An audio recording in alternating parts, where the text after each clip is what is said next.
modern schemes, unraveling truths and chasing dreams. Hi, Salon. I am interviewing EmergeandSeeOil, but his name is Kalen, so I'm just waiting on him to arrive, and then I'll start the interview. I know my friend, so he wouldn't be able to message me. So tonight we're gonna find out some things about Hoodoo. I have a really good interview sheet prepared. So I hope he knows I'm on Eastern time. Mhm.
Hello. Hey, what's going on, BX?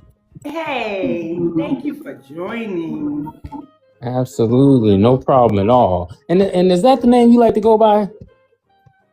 Say that again. That's the name you prefer to go by, BX? Yes, you could call me BA. Gotcha. It started over here, but other than that, my author's name is Empress Simone. So a lot of people call me Empress, but on TikTok they just saw my user handle and was like, "Hey BX," and it just sort of took over. Yeah, okay. Yeah, Gotcha. yeah. Gotcha. Um, Absolutely. so are you ready to get the interview started? Absolutely. I'm Oh, ready whenever you are. okay. So I'm just gonna say this echo chamber segment is designed to bridge the gap between high-level spiritual sovereignty and the practical day-to-day tools of the trade. It is structured for maximum impact, moving from the geopolitical destiny swapping into the technical mechanics of hoodoo. So the official name for my room is the Echo Chamber. I don't really allow too many people on my platform if they're not of the lineage. So I just want to tell everybody, welcome back to the Echo Chamber, the platform where we peel back the layers of history to find the indigenous truth. And I am your host, BX. The purpose of this platform, just to let everybody know, is to destroy the narrative of Tetherville, because I am from New York. And I find that our social currency is declining here because the immigrants are very loud, and they outmaneuver us in a lot of ways. And it makes people say, well, there's no Black Americans there, but we are here and we're actively combating erasure. So, Absolutely. yeah. And so I do hear that they say, well, maybe we should just let New York go. New York isn't worth saving.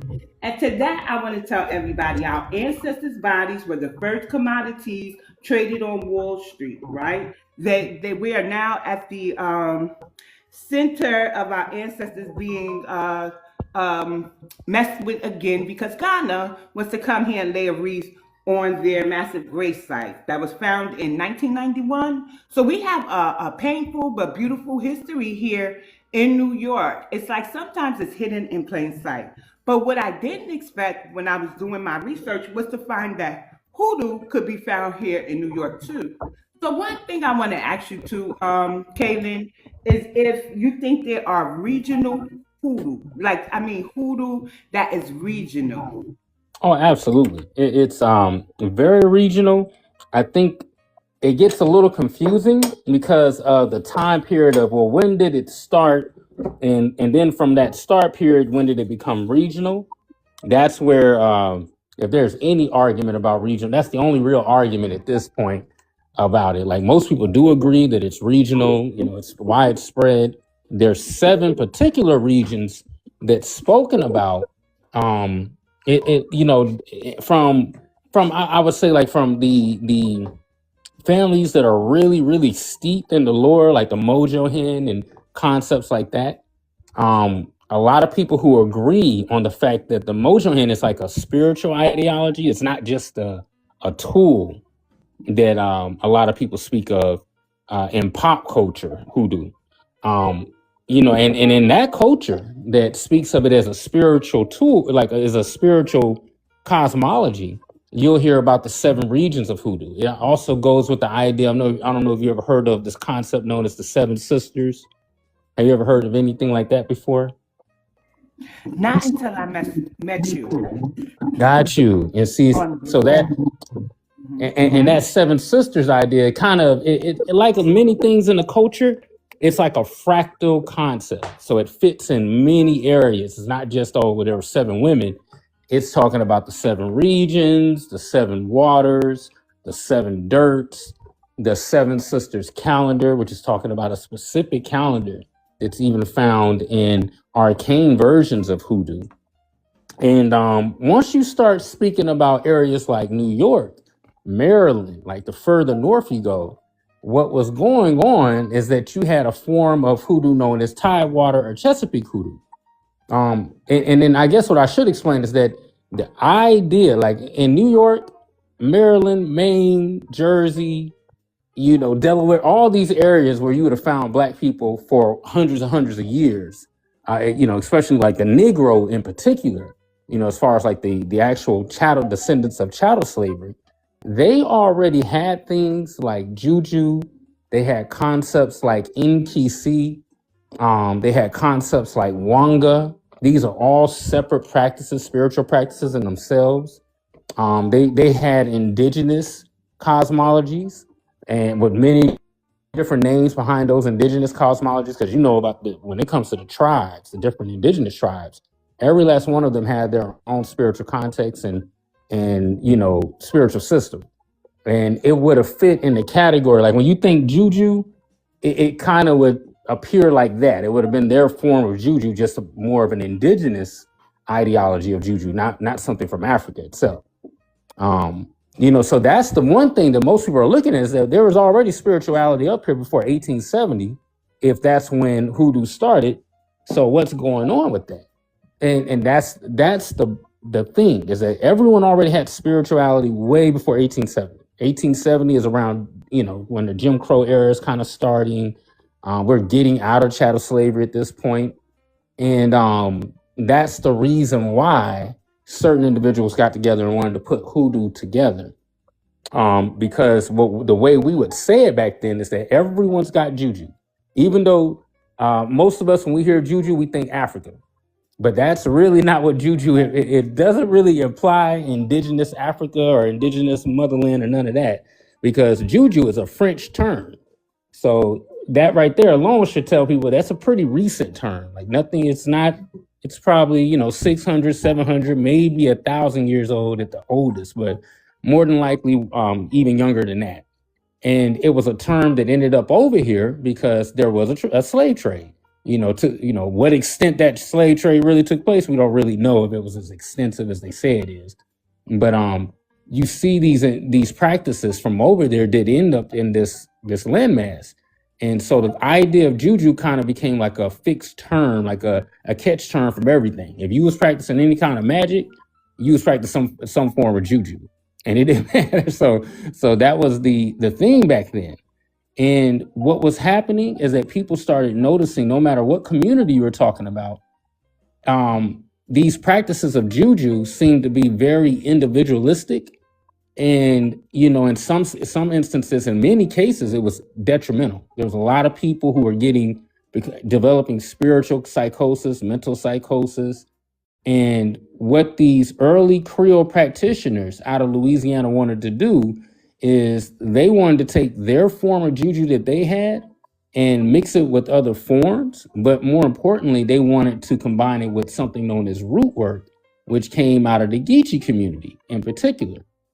And what makes root work very sacred, very special to Black America, to the Negro community, FBA, so on, like to us in particular, not Africa and not anybody else, is that root work is founded on this, like when you were speaking of in New York, the fact that there's these Ghanaians trying to go up there and lay wreaths on one of the earliest burial grounds there in New York. And we know how important burial grounds are. Like these are things that are very important in the Negro communities, in the Black American communities. And in the Geechee culture, they started a ritual where they would bury slaves that were, great or hurt in really crazy ways during slavery, whether they were being, laced up, I should say. I don't want to say anything that would, cause a problem with the live, but, basically being off in all of these crazy ways during slavery. We would take those slaves in particular and we would bury them with seeds on what we considered sacred ground due to the more indigenous connections here to the land.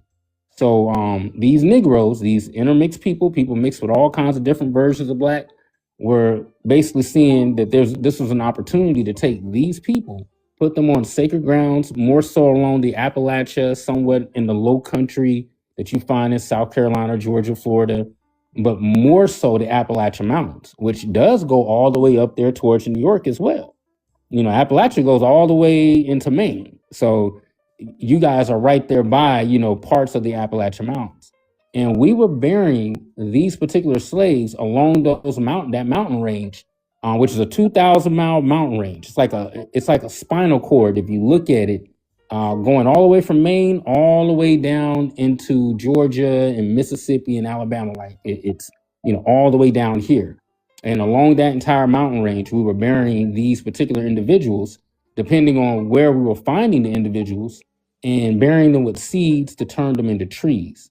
And then this concept known as the ancestral forest was born. And that's where root working actually comes from the ancestral forest concept that was mainly created along the Appalachian Mountain by these early Negroes. And that's what these Louisiana Creole and Mississippi Creole and Alabama Creole people wanted to be a part of with the forms of juju they had. And they saw that whatever root work was, it had been very instrumental in all forms of Underground Railroads. So we're talking Harriet Tubman was basically working off of the ancestral energy of root work, of this practice. The Underground Railroad heading south into Florida was working off the same energy. All the successful revolts, not so much the unsuccessful ones that they love to talk about, but the Gullah Wars, the Maroon Wars, and the Seminole Wars are technically, you can really say two different events. The Maroon and the Gullah Wars are the same pretty much set of wars, but all of those are very successful scrimmages against white supremacy. And then, and if you actually follow the timeline, I know I'm jumping all over the place, but if you follow the timeline of the last Seminole War, at least something that's well documented, you'll notice that it ended in 1858 and emancipation pops up in 1865. So there was a lot more to emancipation than they'll ever let on.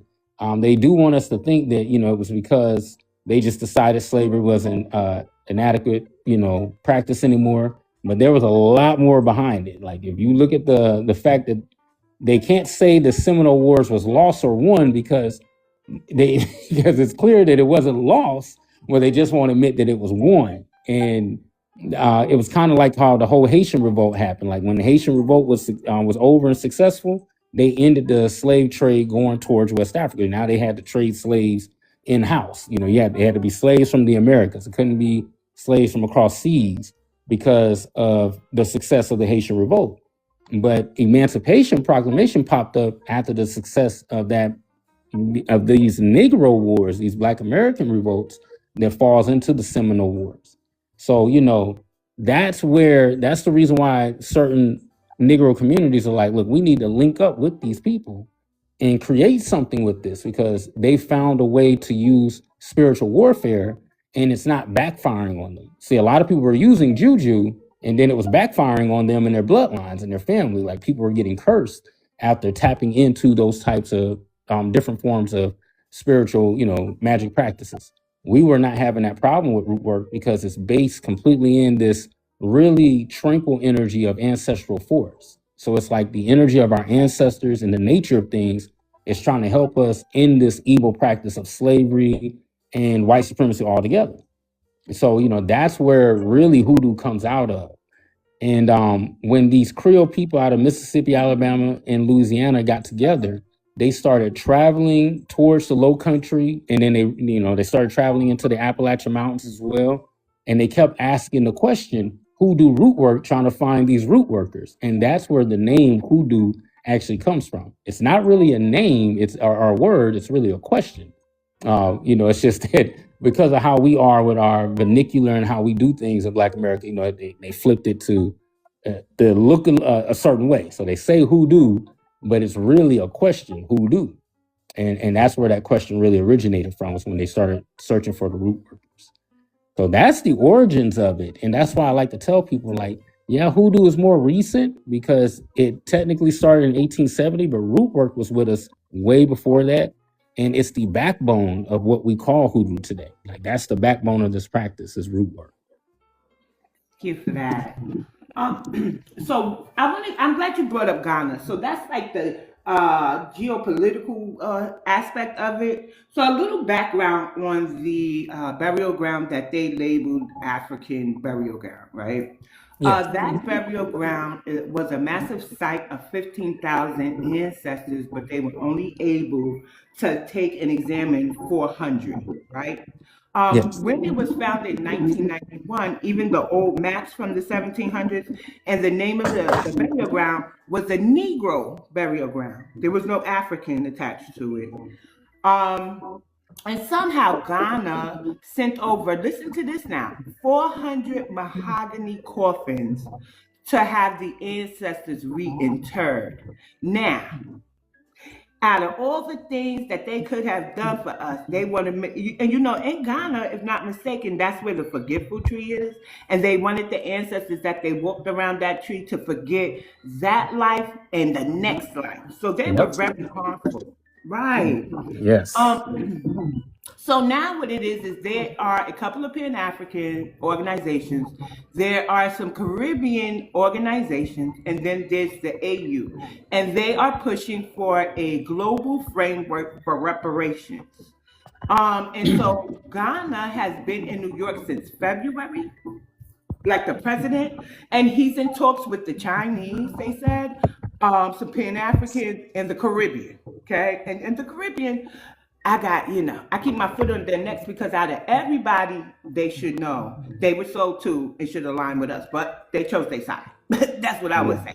Yeah. And so what they're doing is the 24th, they're having an event at the UN, and then they're going to lay the wreath. But that's not when they're going to ask for the reparations. The reparations, when they give their formal proposal, comes the day after the event and also laying the wreath. So I said, what's so important about this wreath laying that they keep wanting to focus on the wreath laying at the ancestor site? And what I found is that in like Ifa or in any of its derivatives, laying the wreath would be like a form of a floral sacrifice where they try to make the ancestors happy and ask them for a favor or a blessing. Right. So listen, I got the question ready, right? Yeah. It says Ghana, okay, so I'm gonna go over it again. Ghana recently appealed for reparations at the UN. If they proceed to the African burial ground to lay a wreath, would that act as a floral sacrifice where they ask the ancestors for a favor? How would and I know you identify as Solon, but here I have FBA. I do use the two interchangeably. Absolutely. So how would our FBA Solon ancestors respond to a request from a foreign government seeking spiritual permission on our soil? I'll tell you one thing, just keeping it very real. The reason West Africa is in the state it's in today is because of what they did to their descendants that they shipped over here during slavery. The thing about Black Americans is that they're more than just Africans. They're absolutely a mix of a lot of different things. And that ethnogenesis that took hundreds of years to make has to be respected. It's its own entity, it's its own community. We don't go around looking at Native Americans on reservations telling them that, you know what, y'all Asians, because technically your DNA test says that you from Mongolia somewhere, you know, so that's what you are. Because they've been separated for a period of time, they're their own community.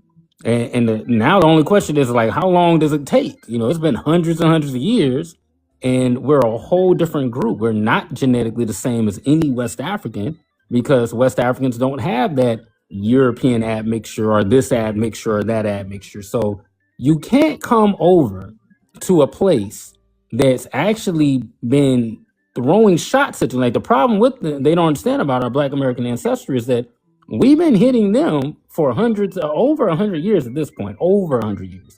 Like, there's always been a problem between us and the West African countries, because we understand the African forgetting trees. We understand the African forgetting well rituals that were done by the Mandingos, the Wolof, the Yoruba, the Ashanti Empire, the Dahomey tribes, the a plethora of different communities, and some of them aren't even in. You know, they've just renamed the tribe, and that's what they do in Africa. They will reclassify themselves at no force by the Europeans, just on their own. They've created hundreds and hundreds of new tribes over the course of 100 years, all to basically confuse, you know, and create new forms of politics and new religions and new cultures to try and hide their hands when it comes to just all the different things they've done to certain communities over there in Africa that they've usurped. Because a lot of them are the reason why, you notice, they be sitting in poverty and just starving on the land masses, because they don't know how to grow things on certain land masses, because a lot of them aren't indigenous to the land masses that they live in. Like, most people living in Sierra Leone today, 90% of the population is not indigenous to Sierra Leone. They're invaders. Their descendants, the people they descend from, invaded that area, and they never learned truly how to adapt to growing things there, which is why that country's in such a, you know, dealing with the poverty that it's dealing with. And it's across the board, especially in West Africa. I mean, that's why it's so bad. So there's no chance. Like, there's all of that they can try. They've been trying. The Pan-African movement was the biggest push when it first came about, and it's never been successful at converting Black America in full over to this, you know, erasure known as Africa. You know, and I think the ancestral issue with that is that if they truly respect ancestry, and if they know how ancestry works, which I know they do, then they'll know that these ancestors aren't stupid. They're not going to allow you to try and connect them to a place that didn't even pop up until 1690. Now, Europeans created this concept of a continent known as Africa around 1690-ish. And no one knows for sure exactly when they did it, but we know it was European made. And we know that most of the countries, almost all of those 54 countries, is named by Europeans, almost all of them. So there's nothing to join. Like, it's like, if we want to join some form of erasure, we got many different movements and cults already in America that we could join if we want to be on that time. You know, so it's like there's no benefit at trying to link up with their ancestry. So them just trying to force themselves, or thinking that because they got some Umar Johnsons with them, that they're going to be okay. And I just think that they're being foolish. Like, they're not paying attention. Like, there's a reason Umar Johnson's not successful at anything he does, because he's really disrespectful towards his own ancestry.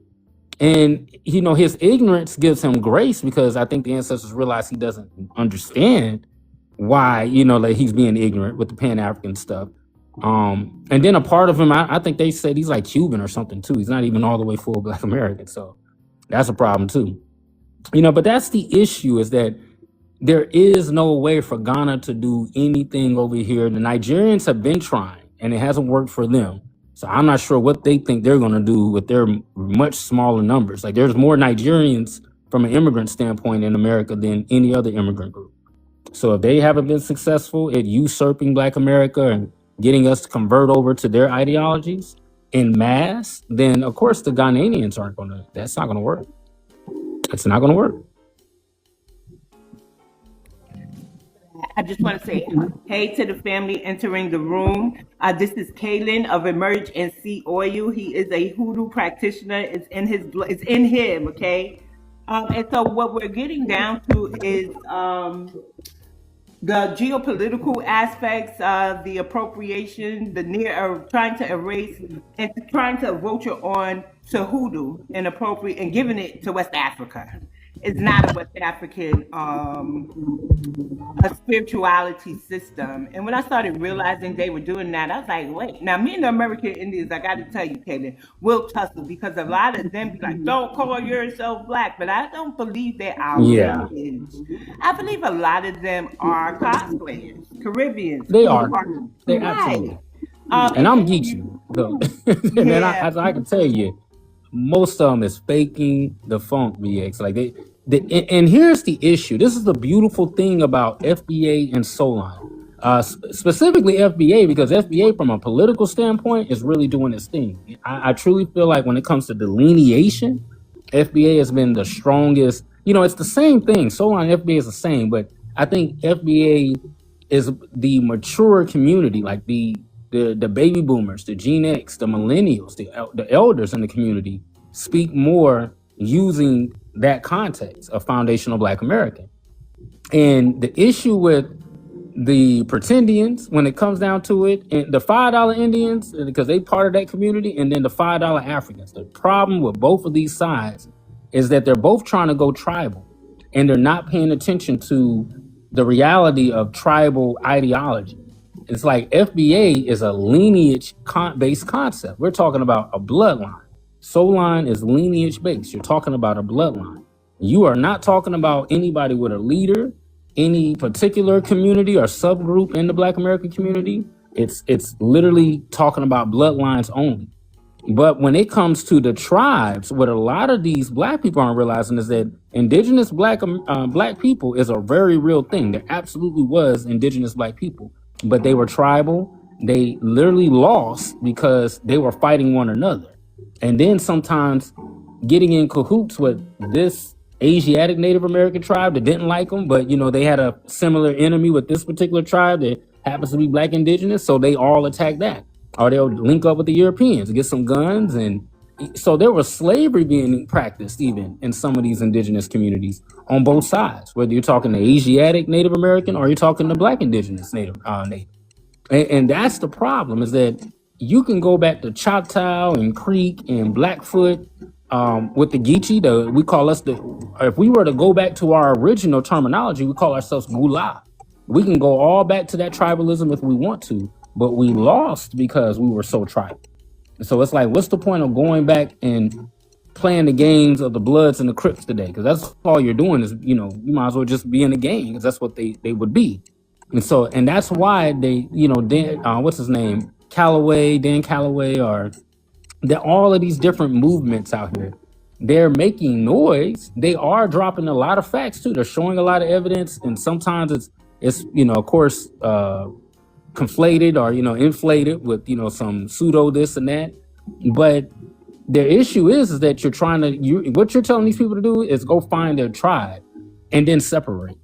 And that makes no sense when we need to be coming together, practicing group economics, group cohesiveness. You're trying to get people to separate again, whether you're talking Pan-Africanism, and even though they're saying Pan-African, what happens with the Black American that goes there and actually tries to really join in is they realize everything's tribal over there. There's 1,000+ tribes.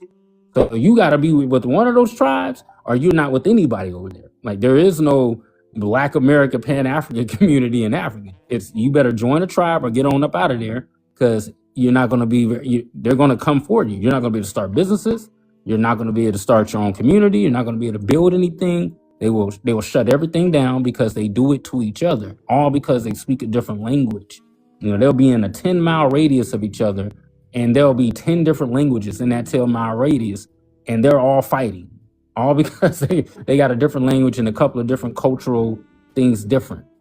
So that's the problem with Pan-Africanism, and that's the problem with the indigenous community here too, that wants to act like the Negro doesn't exist, that there is no admixed, Black person, that we're just indigenous. We never were connected to nobody. Like, that's the foolishness, because it's something about the Negro spirit coming to grips with, okay, we're under white supremacy. This is a real thing. And the best thing we can do is come together. Forget the tribalness. We don't even, that's why no one even tried to remember like that. Like, yes, people have remnants of ideas of what tribe they might have come from, whether you're talking Africa or you're talking here. But most of it's been obsolete. Most people just don't even care. Because what mattered and what made us powerful was coming together as Negro at that time. And now that Negro spirit is it's shifting into FBA Solon. Like, and the reason why it's doing that is because we have so many people trying to tie themselves to the Black American and the Negro ideology, when it comes to Africa and everything. Of course, they're trying to leech on. And so now we're having to delineate even further just to make sure it's specifically separated. And to even go back to your point of when it comes to Ghana trying to get reparations, like, they just a bunch of leeches when it comes down to it. And they don't seem to understand, like, the power of delineation is shown. Like, we've shut down the essence cosmology. And I think that because they're adding a few Black Americans to the show this year, they think that's going to change things. Like, if anybody's paying attention to where the news is, and the news is online now, and the news is plainly saying from the delineation side that none of that, like, we're not messing with it. We're going to hold strong to the concept of not joining that, because it's owned by a tether.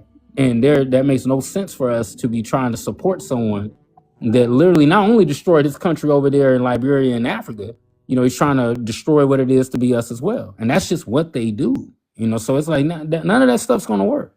Like, Ghana doesn't have a chance. Like, if anybody was going to have a chance to usurp or cause a real issue in Black America, it would be the Nigerians, because they actually have the funds to, and they are doing certain things, like they own Essence Festival. But that's not even working. We're shutting that down because we realize what's really going on.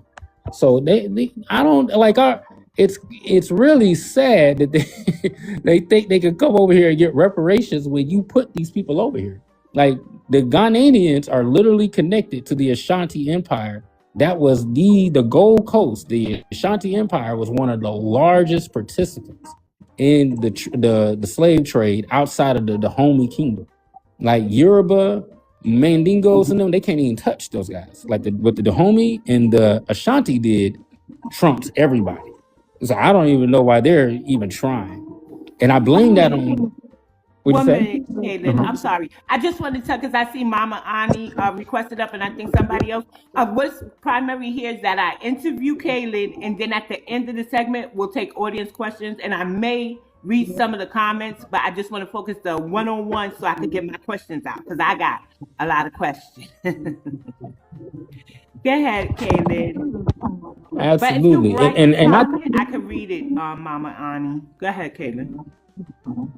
Absolutely. And I think, if you shine a light on Professor James Smalls, he's one of the reasons why Ghana is even up to this. Like, Professor James Smalls, and basically his Stockholm syndrome situation he has with Ghana and Pan-Africanism has really put us in a lot of situations with the Ghanaian government. Like, he's been pushing this whole thing. It was really him. Like, when you really look at it, Africans don't orchestrate anything without one of us helping them, or some of us helping.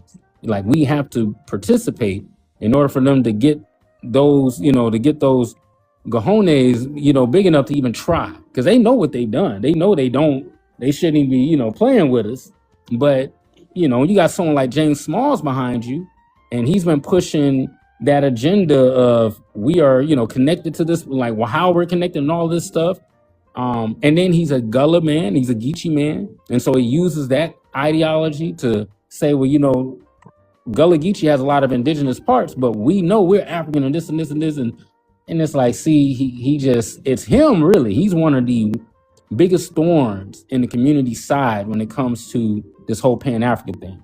And, and you kind of notice he's falling off because it's caught up with him. There's so many people now speaking out against him and some of the things he's done. And then when he went for Tyreek that time, like, that really kind of checkmate him, like, messed him up right there, when he should have just kept his mouth closed. Because Tyreek really was supporting him, knowing that he was, really an old fool still, but, he was still supporting him. And So yeah, Ghana don't stand a chance. Ghana ain't about to achieve nothing with them putting a reef down. None of their magic works because I tell the Africans all the time when they start throwing threats and they start talking about what they're going to even do to me because I'm talking online out, and I wish they would. I wish they would, like show me, because it's like I don't understand how you could do anything when in your country you can't seem to get this stuff to work. There's no way you have, as all spirituality is based off of becoming prosperous. There's no one with a spiritual ideology that doesn't have the concept of trying to come up with it, and they're not coming up in their countries. So it's like that is not going to work over here. If it don't work there, it's not going to work here. So I don't. They don't stand a chance. We have nothing to worry about when it comes from the African diaspora. Only thing Black Americans got to keep doing is just delineating. Just keep delineating, and it's happening. It's no way to even stop it at this point. And I understand there are a lot of Pan-Africans, there's always been Negroes with Stockholm syndrome on somebody else's side. And we've always had that. We got it with the indigenous Blacks that want to just be Cherokee, and we got the ones who want to claim European descent, and they're here, what is that? The Thomas, what's his name? Thomas, Jefferson? Not Thomas Jefferson, but the Black dude, Thomas, the one they love, the MAGA community loves. What is that Black man's name? Thomas something. But his name is Thomas, and I forget hhis last name. It's slipping my mind right now. But he's a huge name in the MAGA community because he panders to them. He's a Negro who constantly talks about how slavery wasn't sold. Yes. Is it Clarence Soul? Am I saying his name wrong? Thomas. Okay, yeah. I thought you Soul though, like someone's got Soul. That's Thomas Soul. Yeah, it's Thomas Soul. Yeah, that's the name. That guy right there, so we've always had Stockholm syndrome Negroes. We're always going to have them. They've always existed, but they've never stopped anything. There's not enough of them. The one thing Black America has that's special about us is an ancestral cohesiveness. Like everybody, we know we're not Black. Everybody can look at their skin right now. You're brown. I don't care how dark you is. You're not dark enough to be Black. It's an ethnic title for us. It was never a skin color, even though we say that, and we know that's what white tea pushed on us. We know it's always been an ethnic identifier, separates us from them, because we know they identify as white tea. So we identify as the opposite, and that's okay. I think even when we start talking about that N-word, Negro is sacred to us. So we don't mind making it a slang version or saying it however, but we go crazy when we hear them say it because it's a sacred name for us. We don't care, we don't even like them saying Negro. We don't really want to come down to it. But you definitely ain't gonna say the hard R to nobody and not get knocked out. So, it's just that's something really unique to us in Black America. Like we're more codified than any other Black community or other community that claims to be Black on the planet. And the world knows it, and that's why they try to come up underneath us. So yeah, like none of that stuff's gonna work though. Ghana can give that up.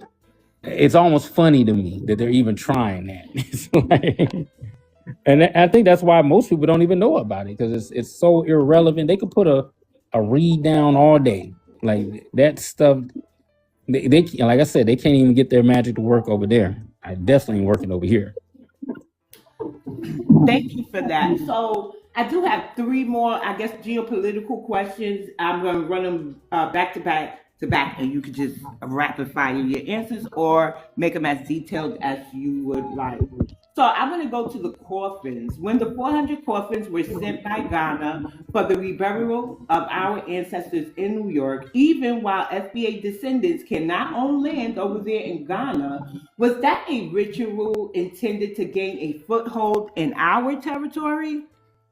And so they're sending for her, and I know what it is that it's them kissing up because they're feeling like, well, let us bury them properly. To get in the good graces of Black people, especially to give at least Pan-Africans something positive to talk about. Because really, when you think about it, what do Pan-Africans have to show for their Pan-Africanism? And so that would be a small notch, but a notch on their belt if they could, achieve this concept of let's rebury these slaves, and then we're going to do it under the guise of Pan-Africanism. And the coffins are coming from Ghana. I don't know why they're coming from there, but they're coming from here. It's definitely a ritual attempt. But what they don't realize is that it's just like the Essence Festival. It will be received if they're successful at getting the government to allow them to do that, which in New York, there's a possibility because of the liberal nature of New York right now. So it's like I know that there's people really trying to get this to happen, but all they're going to do if they do that is make delineation more violent from a spiritual standpoint. It's going to pick up steam. And every time they try to make a move, all they do is they feed delineation, because you have no business doing that. And I think the only thing that's holding majority of Black America from just being, I think majority of them are they might be on the fence with delineation, but they're on the side of delineation. And the only thing that's keeping people from being vocal about it or being a little more pronounced about it is the fact that they know they got Pan-African relatives that they do care about and respect. But that's going to be received as a form of disrespect that's coming and being pushed by the Pan-African community. So it's not going to be received very well. If they actually achieve that, it's going to backfire on them. But and that's if they do achieve it. So I just want to make a clarification. They're going to the UN. They are in New York, but the UN is based here. They have offices here, right? So that, and then politically, when you said politically, I think that if there was a civil to break out, it would start here, because foundational Black Americans are tired, and we have the element of treating everybody as we would like to be treated, because we realize we thought they were marginalized like us. So there's the element of we don't want to be like YT people, or we don't want to be seen as bigoted for setting cultural boundaries, right? So I noticed a couple of elements. Then you got the real ride or die New Yorkers that's just like, you can't say that word, or we ain't the same. And once they find out that, for me, what it took was researching the government and understanding that all those little microaggressions that I feel in my community from these other demographics is actually deeper than just a regular microaggression. It's a disdain that they will not get rid of, and they are exercising that in our government and locking us out of things. So the New York reparations hearings, although we are basically being sabotaged, it has opened many of our eyes to the things that people like the Caribbean were getting over foundational Black Americans. And a lot of us just jumped into action. Like, you don't even have to tell us nothing else. But we do have the fence riders that's like, oh, we grew up with them, they should be able to say the N-word. So it's a level of going on. But it's not so much, it's the UN that they're pleading to. Yeah. Right? But we also have strong activists that's like, look, cut it out, y'all. So I don't think that they will get. Then they have the NAACP, very Pan-African. Yeah. So a lot, we're like playing catch up. Foundational Black Americans are actually playing catch up. Because the Caribbean actually delineated from us first in 2009 with Yvette Clarke. So I want everybody who hears the sound of my voice to go research the Caribbean Count Bill. And it's everything that Black Americans are now asking for. And she won't assist us, but she authored the bill for the Caribbean. So they're going to the UN, and I don't believe it's necessarily our government, because the UN told our government they owe us reparations and an apology, and all we got was the apology. Yeah. That's why we ain't in federal yet. So I think it's other people that they're going to, not necessarily our government. They would have to but it would have to be our government that would pay out the reparations. And they don't even want to pay actual descendants of chattel slavery, let alone some folks that they know had something to do with. If you think about 10, 12 years ago, especially when Pan-African still had some validity in a lot of Black Americans' eyes, there was a huge argument online at that time, especially Instagram and stuff like YouTube, about how, I just kept seeing a lot of YT folks always saying, well, y'all, they sold in, and we didn't like to hear that. Like, no, stop trying to focus on that. Like, worry about what y'all ancestors did. But the truth is that actually the thing our government, which is mostly white, has always been on is that how are we going to even deal with them with anything reparations related when they helped us get a portion of you guys over here in the first place? Like, so Africa has they'll never get reparations from our country at all. And the United Nations is only as powerful as the American government allows it to be over here. Exactly. That we run it. I mean, we run the world when it comes down to it. And I know it's still corrupt because we know who's controlling that. But I think as Black Americans, we have to look at it like, I don't know if you guys have ever heard of the concept of the rhythm and the blue put in a spiritual context, but in Geechee culture, that is where the idea of R&B, rhythm and blue comes from. If you ever study blue bottle trees, haint blue use, like using the color haint blue, it was always based around trying to balance out or control and influence what we call the rhythm and the blue, which is the sky. And we used to say it in that way. We say it's the rhythm and the blue, the sky and the reason why. And so it's a Geechee concept, a real arcane Geechee concept. So we've always looked at the fact that, yeah, white tea supremacy is nasty and the white tea government is a trip, but there's a reason we are truly outnumbered here, and yet we are the most thriving group of so-called Black people on the planet. Like, when it comes down to people trying to identify with that now, none of them could touch what we have achieved, like from a creation standpoint, patenting standpoint, cultural standpoint, cultural influence. And we're literally in the belly of a beast. Like, we're not sitting in countries like the Caribbeans or Africans where we outnumber the oppressor. But we're outnumbered and we're still winning in ways that they still are struggling to imagine, which is why they come up underneath us, because they don't understand like how we're able to do what we're doing. And we in my community and my family, and I think definitely in the South, we've always said it's because of the rhythm and the blue. In the hoodoo, we always say it's the rhythm and the blue that's doing this. And so there's an aspect of influence and control coming from us that all we got to do is speak up collectively about any one given thing, and there's going to be some level of change. And even when they don't want to change it, things will arrange themselves to where change comes anyway.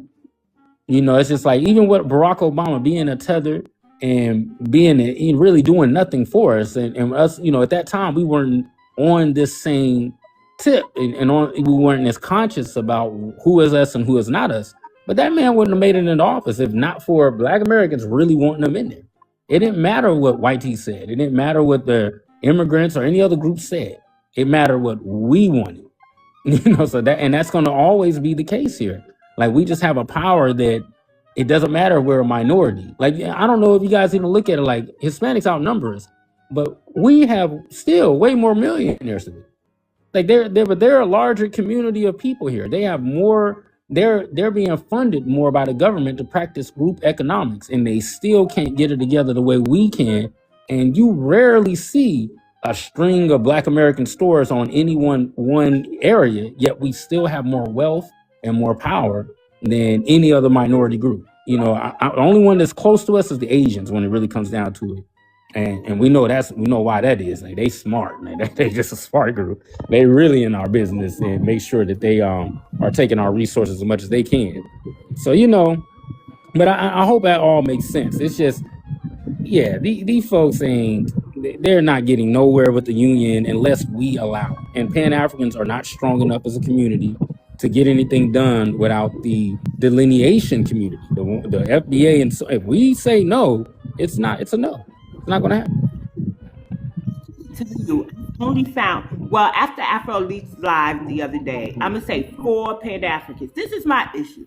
You could be Pan-African, you could champion the diaspora, but what you should not be doing as a Pan-African is trying to tether them onto any reparations claim, anti-HATE bills that we are fighting for, anything that we're fighting for our lineage, especially based off the work of our ancestors, should not be given to the diaspora. I think that we have championed the diaspora the most, physically getting up to go to these places, not to displace them and get in their government, but to physically do the work. We got doctors that go over there. You can see from our celebrities, we build schools over there. How they turn out afterward is not on me, right? On you, anybody else. The intent to help them is always good. We had the Tuskegee Airmen that helped them when they were battling, Ethiopia was battling the Italians. South Africa, I was about 14 when my hip hop artists of that time, our hip hop artists, started saying, listen, this is wrong. Go ahead, don't support this company because until they divest from Africa or South Africa. We have always, even as young teens, championed the diaspora. But what we are now realizing is they've always viewed us as competition. They come here not to be in alliance with us, but for the opportunity, which I'm not opposed to until I realize what they do after they get the opportunity. They're not here to get the resources from the government. They're here to try to, and we're going to go right on into this, they're here to destiny swap, right? And I always... Absolutely. Exactly, and that's my next question. But I want to just say this: I really try not to feed into the destiny swapping. But when it first came to my attention, I said, "Let me tell y'all something, because I think y'all trying to fearmonger us now." I said, we are a people that quote scriptures that say, no weapon formed shall prosper. We are a people that says, whatever God has for me is for me. Nobody can take what God has for me. So why are we focusing on destiny swapping? But since we are talking hoodoo, and it is a topic of conversation to the point where even I'm noticing certain things, when they are on these apps saying we're here to take over, and I start seeing now they're trying to purchase land in the South. In Philly, they bought a historically black church, Kalen, and took the marker out, the historical marker. They are doing things and buying things that are culturally and lineage tied to us. They are getting these free rides without dropping any blood on this land, while trying to erase everything that we built here. It's weird. And so now, are you ready for my question, or you want to respond to what I just said? Oh no, definitely. What's your question? I actually want to hear the question. So my question is, from the purchase of historical black churches in Philly to the acquisition of southern lands, is destiny swapping a legitimate spiritual threat or a fear-mongering tactic? It's absolutely a fear-mongering tactic, because there's a part of our spirituality in hoodoo root work the average pop culture hoodoo doesn't even understand, and that's the ancestral force.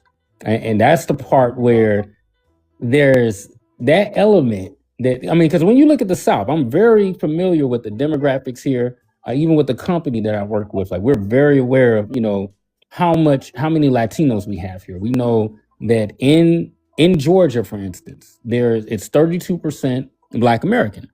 It's about 56%, white American. And the rest of that is just immigrants that's left.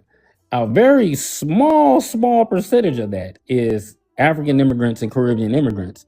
And if you look at Atlanta, of course, you'd be like, oh man, no, they're everywhere. No, they're focused heavy in those areas, but even there's probably, it's not even 2 million. Like, there are numbers that, I know that sounds like a lot, but compared to 32 million Black, no, it's not comparable.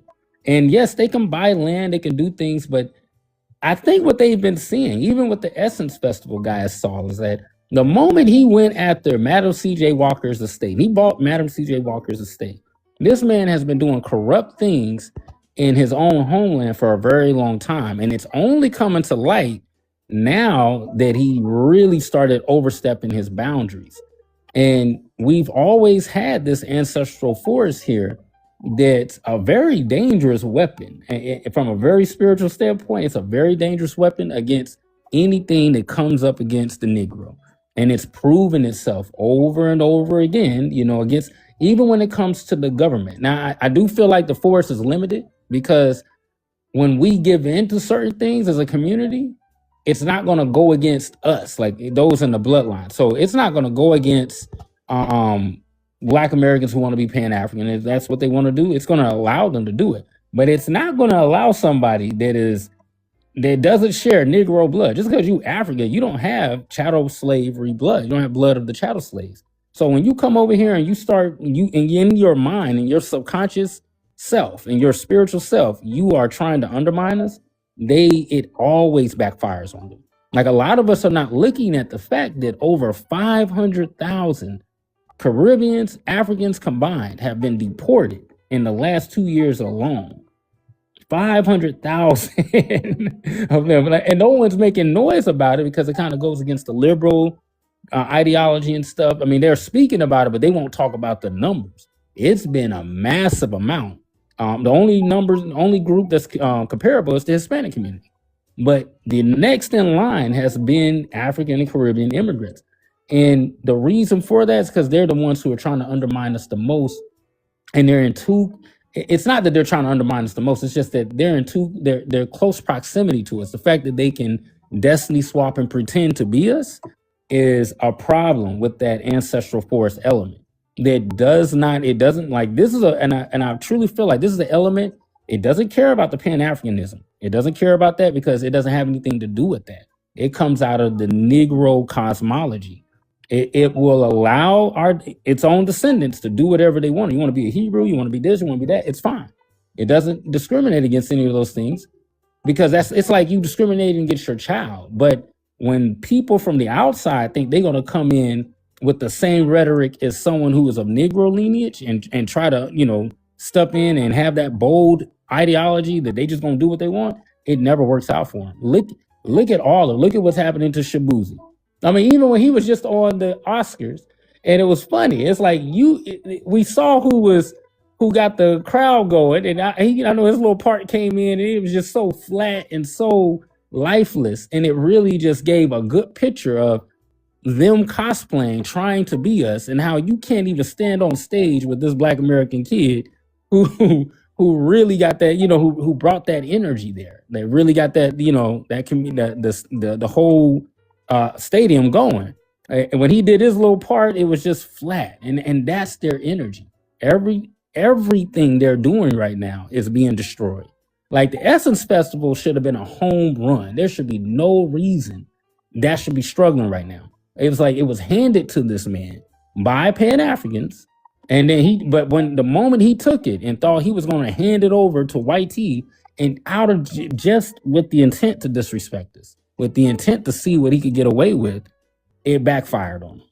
And it's happening across the board. Like, the fact that so many of them are being deported should really, I know it's the reason why they're so alarmed and they're so upset right now. And they're not talking about that part because they want to push this false image of we're here and we ain't going nowhere, but you are going somewhere. You are being sent on your way, and it's not over. Eventually, it's not going to be viable for them to be here because as delineation picks up and Black people, I mean, all of one thing I've been keeping up real carefully, guys, is that over 10 African braiding shops were shut down. More so, New Jersey area, Maryland area. A couple of here in the Georgia, Atlanta area, Houston, Texas, lost a couple. The reason why that's happening, though, is because they literally were running slave rings. They were enslaving African women, bringing them from over there and forcing them to work in those places like a sweatshop 14, 16 hours a day. And so all those shops that was on that time completely shut down, like just done. And then they're deporting them. So they're getting them, getting all that out of there and helping the women get over there safely, but putting the ones who was running those rings in jail and then deporting them once they serve their time.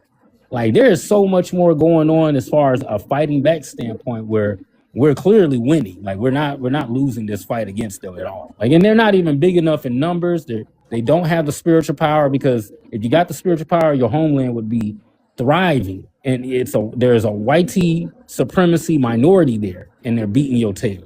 So if you can't win with all of that culture you supposedly got, then you definitely gonna win over here, where we're the ones supposed to have no culture, but we got all the power. And we've got all the constant case after case after case showing that when our voices go up on something, it's up for that situation. It's over.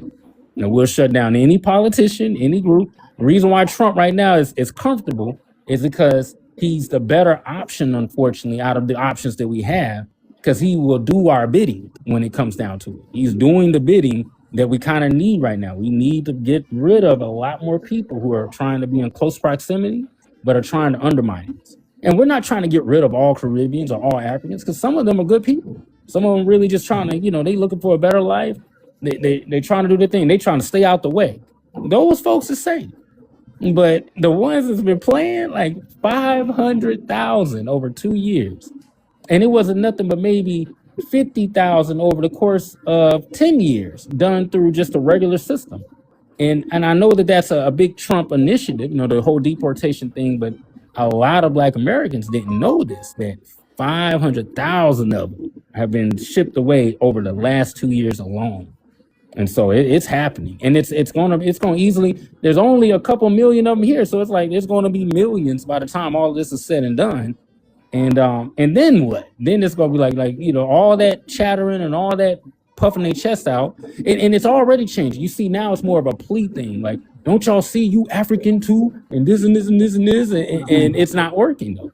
And folks are showing them receipts. It's like, how can I be something when we had a complete ethnogenesis here, and you're just going to exclude the whole Negro cosmology to try and fix your African agenda because you're trying to leech off of us because you're too weak to fix your homeland over there. So it's up. Like they really, it's almost like if people just sit back and watch, it's there. And then from a spiritual standpoint, the spiritualists down here in the South, especially, who are really steeped in hoodoo, the Boo families, they're not playing. We're not playing with the immigrants. Like, we're not scared of them. Like, we've been on their heads when it comes to IFA and then them opening up all those houses. Like, I know there's a big figure a lot of people used to hear a lot about named Brother Polite. But Brother Polite was doing a lot of weird, underhanded, nasty things to Black American women in particular.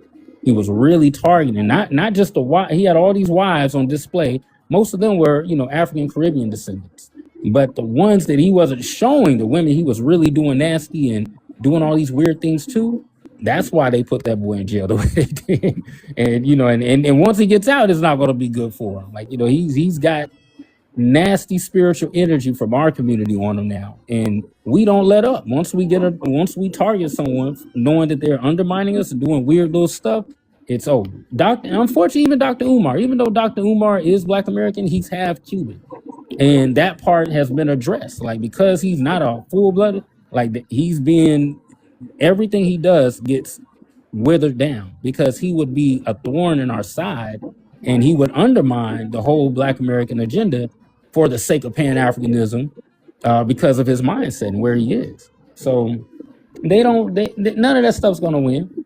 And I think if you look at every example of Pan-Africanism, show me one that's thriving. Like, one that's thriving, their message is clear. Their people are rallying up behind. Only things you see people rallying up behind in the Black community in America is Solon and FBA. That's it. That's it. That's the main thing you hear about, and that's because nothing else has the ancestors aren't behind anything else. They're the only things. The only they're not movements, but the only concepts that they're behind is FBA and Solon. That's it.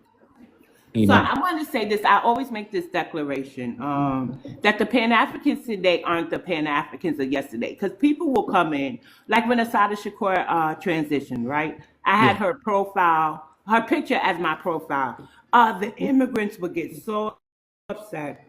They say, BX, you're talking like that, and you got Asada Shakur as your profile picture.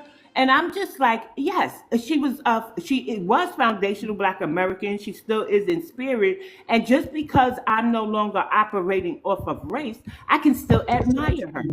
I know people who literally sat under her in Cuba. So it's like, y'all be quiet because y'all don't know who we know who were revolutionaries, who some of our elders and ancestors sat under, or what direction we take. And had she known exactly what was going on, we don't know what she would say. So we're not left with the words of Malcolm, and even Malcolm. They always use that he's half Caribbean. He wasn't scared to say the Africans and the dark-skinned Latinos do not deserve reparations with us. He was not scared to tell us when he asked some African nations for help, they said they didn't want our problems. He would call out a hypocrite. So I don't understand why they feel so emboldened to think we just supposed to be quiet because we want to honor our ancestors. We shouldn't still speak about what their community is doing to ours. Does that make sense? Absolutely. And her name is indigenous. Like, that's not an African name. That's an indigenous American name. Ashada Shakur. Those are indigenous names. They're in a place in Africa you'll find those names in. So this is someone that was aware of all her aspects, like most Black Americans. It was just, I think we had a lot of sympathy that was unwarranted. Like, we should not have had it, but it was due. Like, here's the most dangerous thing about Pan-Africanism. If you go back to its source, even from a hoodoo standpoint, when you start studying figures like Zora Hurt Nelson, no, I don't want to mess Neil with Hurtson. Neil Hurtson. She was a Pan-African, and she was funded not just by white tea community. She was specifically groomed and actually really funded by the YT small hat community. And hopefully y'all know what I'm talking about with the small hats. And in arcane and real true blue hoodoo circles, especially in the South, we've always had a problem with the small hat people. If you look at the concept of Lucky Mojo today, if you look up hoodoo, more than likely you're gonna run into something about Lucky Mojo. That is a California-based small hat community company. It ain't pure YT, nothing to do with us at all. And it's just their version of trying to undermine the message of what hoodoo is, because they were mad that there were certain recipes and understandings that we refused to give to them. We would sell it to them. And to this day, I know it's one of those underground things that most people don't know. There's been this little beef between us because they've always wanted what we call the ghost written, we call it the Holy Ghost writer recipes.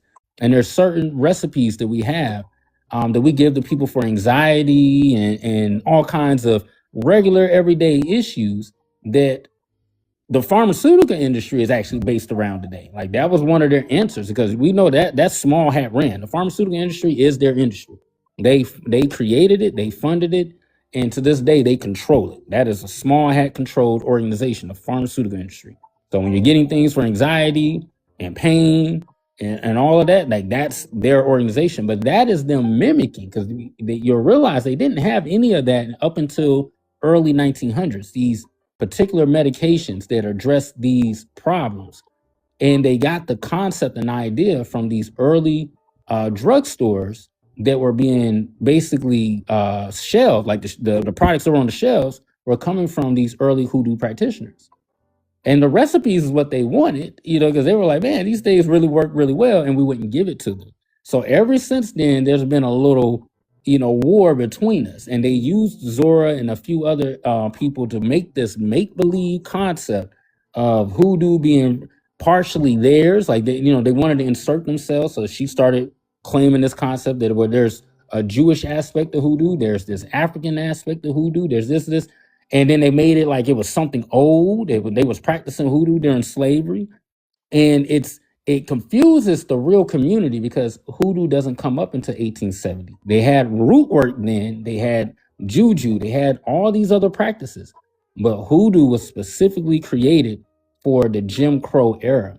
And you'll notice when the Jim Crow era pops up right around 1870, from 1870 to 1970, we had a huge run when it comes to creating patents, just innovating, creating communities, and hoodoo was at the core of all of that. But it was something, there's a reason it only popped up right around that time, because it was made for that time. It was made during that time period. So, they used Zora to distort the history. And if you follow her story, you'll notice that things didn't end so well for her in her end. Like, even her stories and her books didn't come out until kind of the 70s and stuff. Like, they started picking back up because of the whole Pan-African movement was being refunded again by the small hat people. They've always been behind what Pan-African is. Like, there is no Pan-Africanism if you don't have the Uish or the small hat, community, the grandfathers of that. Like, they're the ones who really created the concept and fed it to us like we were making it. Like Marcus Garvey was one of their guys. Like, that whole thing he had going on. He was against us. He was always trying to undermine what it meant to be a Negro Black American and cosplay and pretend and usurp himself. And it didn't work out for him as well. You'll notice that all these figures who we actually think were our friends. It's like, why did things end so tragically for them? Because a lot of times they were undermining that Negro legacy. And we have an ancestral force that it doesn't matter if any of us understand what hoodoo is today. A majority, I would honestly go and say that majority of the people who are practicing are only practicing the surface level version of it.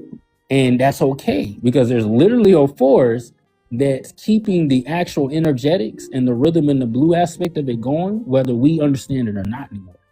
And it doesn't need our input. It's automatic. It works for us at all times automatically. And that's where the concept of root working comes from. It comes from this ideology of ancestral force. So I don't want to so you know what I realized, that Yes. in my household, my family, my friends, we've always been practicing a form of hoodoo, but we labeled it superstition. We've Yeah, always did absolutely. and I ain't got to get into the particulars, but we've always did the New Year's Eve type of ritual as far as the food. Yeah, That's hoodoo, correct? absolutely. Right. So, Absolutely. and lately for Black American History Month, as I call it, and also it is technically Women's Month, I looked into two early hoodooists. I wanted to know, was hoodoo in New York, right? That it wasn't just something that came up because people started migrating here, namely the South or whatever other demographic of this nation. And we had Mary Ellen Pleasant, who was like, she had a lot of money. She financed John Brown, they said. She used her catering services, and she was very intricate in the hoodoo spirituality base of it, right? And then we had another man whose name is Paschal Beverly Randolph. He had a connection to Virginia, but for the most part, he was a New Yorker, right? Yeah, He became a sailor at 16, and one thing they both had in common was that they worked the Underground yeah, Railroad, right? He also was like very instrumental in starting the Schmeck's alchemy, like Schmeck's magic, and even started what they call a seership. Like that's it. And you can look up that information with those names. I could put them in your inbox later and you could review them on absolutely. your own. Right. So with Zora Neale Hurston, I'm a little surprised about the 'cause I do hear some things about her, but then I hear some good things. And when I first looked up Zora Neale Hurston and her connection to hoodoo, they showed me that she said it was an indigenous science. But now you're telling me she had a connection to the small hats, and then started saying that the small hats had their a form of hoodoo. But the small hats actually started that African retention theory, right? Melvin Yes. Herskowitz and Yep. stuff. Absolutely. Wow. Yep. And it's saying so they're all connected. Because even she was one of the first graduates of a really prestigious. I forget exactly how that all went. Like there's an individual named New Earls. He got the old books out of his college and showed me the pictures and the breakdowns and everything. It's like the organization she was a part of, the sororities in particular she was a part of, that all were just basically in cahoots with the small hat people. And to be honest with you, all of this is connected to the organizations that the Epstein files and all that stuff's connected to. It's all interconnected with their community. Like, 'cause he's one of their people in their community, but that whole there's a whole organization. What to say? Okay, I don't know if we Oh, can say Easteen because no, TikTok is so sensitive. Maybe say Easteen oh, or something. I don't know. I Post. got you. No, we'll leave that Yeah, out. they Absolutely, ride us hard. Ride absolutely. Black American panels hard. Go and and ahead. I and I do understand why, because it's oh man, yeah, it's deep. But but when we get into with Zora, it isn't that Zora was all bad. It's just that even in her stories, it was this whole attempt to bring white tea America into and basically include them into the conversation, which hoodoo is closed due to ancestry. It's not closed because we got techniques and stuff. We do have techniques and understandings that even most people, it's only in certain families today. But the real thing that's closed is the fact that it's impossible if you do not have a Black American ancestry on both sides. It's going to be very hard to practice because the ancestral force is very specifically tied into that concept. Like, you don't really need an instructor if you have the ancestry, because there's ways through the rhythm and the blue, as we say, that it can be taught to you naturally. And that's how it's always been pretty much passed on. So it's one of those things where when we say, like, even I know it gets kind of crazy because a lot of people up north feel like, well, what hoodoo people are trying to say in the South is that it wasn't up here. And the problem with even the South is that there's plenty of states. Alabama will tell you we created hoodoo. Mississippi will say they created hoodoo. Georgia will say they created hoodoo. South Carolina says they created it. And it's all not true. Hoodoo was created in a minstrel show. It was actually something that was created on the road, and on that road they were using the Appalachian Mountain because that mountain is 2,000 miles long. It stretches from all the way here in the South all the way up north, and that's the way they were able to reach the different regions and spread the practice around during the 1870s. Because our concept was wealth, basically health and wealth, like showing people how to, like, not by coming to you and saying, like, do you know we got this ancestral practice you can do, but giving people real practical things like, oh, you're sick, do this. Oh, this is going on with you, do this. And then when folks saw it work, because you're dealing with Negroes who are heavily Christian, but they're sick and they're broke, and they're like, if you got a solution for me, give it to me.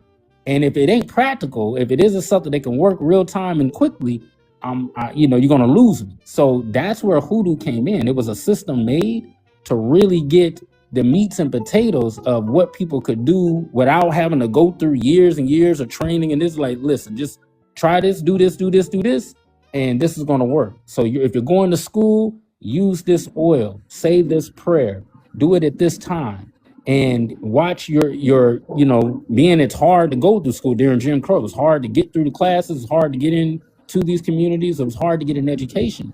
And yet we became, if you look at our literacy rate from 1870 to 1900s, it went from only 10% being literate to 90% being literate over the course of 30 years. And so hoodoo was instrumental in everything that was elevating in the Black American community. And it was well hidden. It was something that even most people who were practicing didn't really know they were practicing, and that was on purpose. It was like the way it was designed. Even when we say the mojo hand, the average person will tell you the mojo hand is a bag. Oh yeah, get your mojo hand made. And because you'll see it in the blues music, they talk about the mojo hand as a spiritual tool, like a type of talisman. But really, it's a philosophy. It's talking about the 6 fingers that are connected to hoodoo. So it's like a hand that has 6 fingers on it. And anyone that understands like the spiritual significance of 6 fingers and 6 toes and all of that, like, it's connected to that cosmology, that our whole spiritual system has this powerful luck and powerful energy on it, and it's called the mojo hand, which happens to have 6 fingers on it. And every last one of those fingers is it's like a door of study. Like you study in hoodoo water, you're studying hoodoo harmonics, which is where rhythm in the blue and all our music styles comes out of. Hoodoo vision, all of the divination practices, card reading, bone reading, reading feet and hands and reading people's energy and things like that. All of that came out of that cosmology. And then you have hoodoo root work, and then you have hoodoo conjure, and then you have something also known as hoodoo hints. And if you add up all that, that's 6 different fingers, 6 different questions technically. Because when you say hoodoo, you're asking a question. It's like as a word, it conceals, but as a question, it reveals the doors. It doesn't reveal the practice to the world, but it does reveal to the practitioner that's listening that there are 6 doors. You got hoodoo water, which is a question. Hoodoo harmonics, which is a question. Hoodoo vision is a question. Hoodoo root work is a question. Hoodoo conjure is a question, and hoodoo hints is a question. And all of those questions are different practices within the system that, some people have mastered, most families have not. Most people know 1 or 2, or just 1. Most people know something about hoodoo water because, you've made pot liquor, you've made, tonics, you made teas. You understand soul food, things like that. So all of that is in that cosmology of hoodoo water. Using the Bible in hoodoo, that's hoodoo water. Because we looked at the Bible is basically even my grandmother, she would have us read passages to her just to make us literate on the Bible, because she was like, yeah, one day you have to use this in your workings. So we would have to read to her, and then she would always say, thank you for the water. And it took me forever to understand why she kept saying things like that. But that's because the old timers looked at it as water. It was part of the first question, hoodoo water. So hoodoo is so deep. It's really deep. From a Negro standpoint, it's deep. Once you get into that Pan-African standpoint, it's like there's a reason most Pan-Africans, you'll notice they talking about they doing hoodoo, and then you'll look at what they're actually doing. It's some kind of juju. They talking about Ifa. They talking about Palo Mayombe. They talking about all these other systems that ain't got nothing to do with hoodoo, because they're not ancestrally tapped in. And because they're not doing things a certain way, the ancestors only gives them so much access. So they have to go outside of their ancestry to try and make certain things happen. And so it's like, if a Black American respects and really starts to learn the stories and starts really paying attention to what it really is, it comes to you. It's like, that's all you got to do is respect the ancestry. You don't got to sacrifice nothing. You don't got to do none of that stuff. Like that's one of the reasons why we made hoodoo, to take animal sacrificing off the table, because it's not needed. It's like our ancestors were being great, and we know all strung up and picnicked and turned into chairs and all these things by the hundreds of thousands. Like, there's been plenty of sacrifices. We don't need any more. And that's the energy that we're able to work off of. And seeing that's what makes our practice different from all these other communities. All those ATRs and stuff, they don't have that. They got to sacrifice animals because they don't really have a strong ancestral element in their practice. They're dealing with spirits that are outside of their ancestry. And the problem when you do that, that spirit does not have to respect you at all. It's not your ancestor. It doesn't have to like you or deal with you. But ancestral wise, it's just like a mother with their child. 90% of the time, even if that child is wrong or doing something, they're still going to defend that child. They're still going to try to help them get out of the situation, because there's that motherly and fatherly love to that child. So that's what makes hoodoo very different. It's like, it gives us all this flexibility, and we don't have to be perfect in order to practice it. Like, you just have to be aware. It's like, the more you respect those stories, the more connected they become with you, because they see you starting to understand, and so they start working with you better. Can I tell you why I think that people confuse hoodoo with an ATR or being of West African? There is one element that they do share, and that's veneration of the ancestors, meaning our original. So you do know that I told you about my Pan African experience, and when I was looking for ways of the ancestors, Yeah. I ventured over into the ATRs, and then I started learning about who the technical name for our spiritual faith as Black Americans was hoodoo, and then I was under hoodoo practitioners, like what I call it is the hoodoo practitioners I was sitting under would basically tell you, don't teach everybody everything that you know, right? And so what I say is they taught us the boutique form of hoodoo, the business side of it, but not the foundation. What you're saying to me, or what you have said to me, because we do talk, is more of the foundation of our spiritual practice. But one thing I do notice from the ATR that I was engaged in to with hoodoo is that whoever was guiding me in that ATR told me to focus on my ancestors first. Before looking to any or anything there. So I think because they have that veneration aspect of it, with the ancestors are primary, supposed to be primary before you look at anything else. I think that's where they confuse it from, because in Christianity, I don't even think they tell you to venerate your ancestors. They actually look down on venerating your ancestors, unless I'm mistaken. Would you agree with that, Kalen? I tell you, that's the weird part about Christianity, is that it doesn't. It's a complete. This is the only reason why the Bible is a part of hoodoo. And it was instrumental in hoodoo, like, to use to practice. It's because the Bible is all about ancestry. Like, it's just like they're at the mound, when Jesus is at the mound, he's up there with two of his ancestors. If I'm not mistaken, it's Moses, and I don't think it's Eli. Is it Elijah?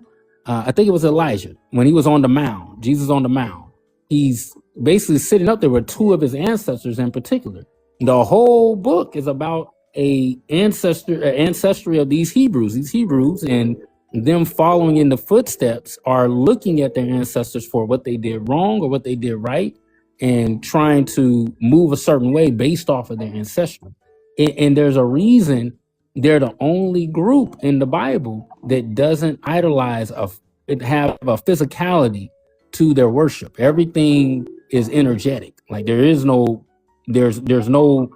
physical statue. And every time they would do that, they get in trouble when they would try to put a physicality on their concept of what God was, because it was always supposed to be about their ancestry. Like the whole story, like Moses writes this book and he's talking about his ancestor, Eve and Adam. And then Eve and Adam jumped into his other ancestors, Cain and Abel, and then they jumped into more. And the whole thing is following their lineage. The whole story is following their lineage. And even in the future, even though it branches off of this, in the New Testament, it's not all the Jews, as they say, but it's still talking like it's all based on this one primary ancestor who did the ultimate sacrifice for them. So now they don't got to, like, no more sacrifice, no more of this. Everything is done. So because in our real time reality, that happened to us. Like, we're sitting in a situation where people are being sacrificed in such huge droves. Like, we have a concept known as High John, and most people associate High John with Africa because of Zora. Zora Nelson Hertzman was one of the main figures about trying to do that. The problem is High John doesn't come from Africa. High John, the cosmology and ideology, comes out of John Doe. So in slavery, when you were trying to, because in the Geechee culture in particular, in the Southern culture, we believe in something known as haints. And the haint is the idea that when someone passes on, if they passed on and it was a turbulent, like they were off. They didn't just die naturally, like something crazy happened to them. Then there's this energy of they could come back as a really rough vibration. And in the same way, rabies, like animal eats an animal that was is bad meat. Like, they eat this bad meat and then they catch this weird demon called rabies, and they go and bite and scratch on someone else and they pass away, but then they make sure this person passes away too. Like, that's how we looked at haints. We looked at it with the same energy.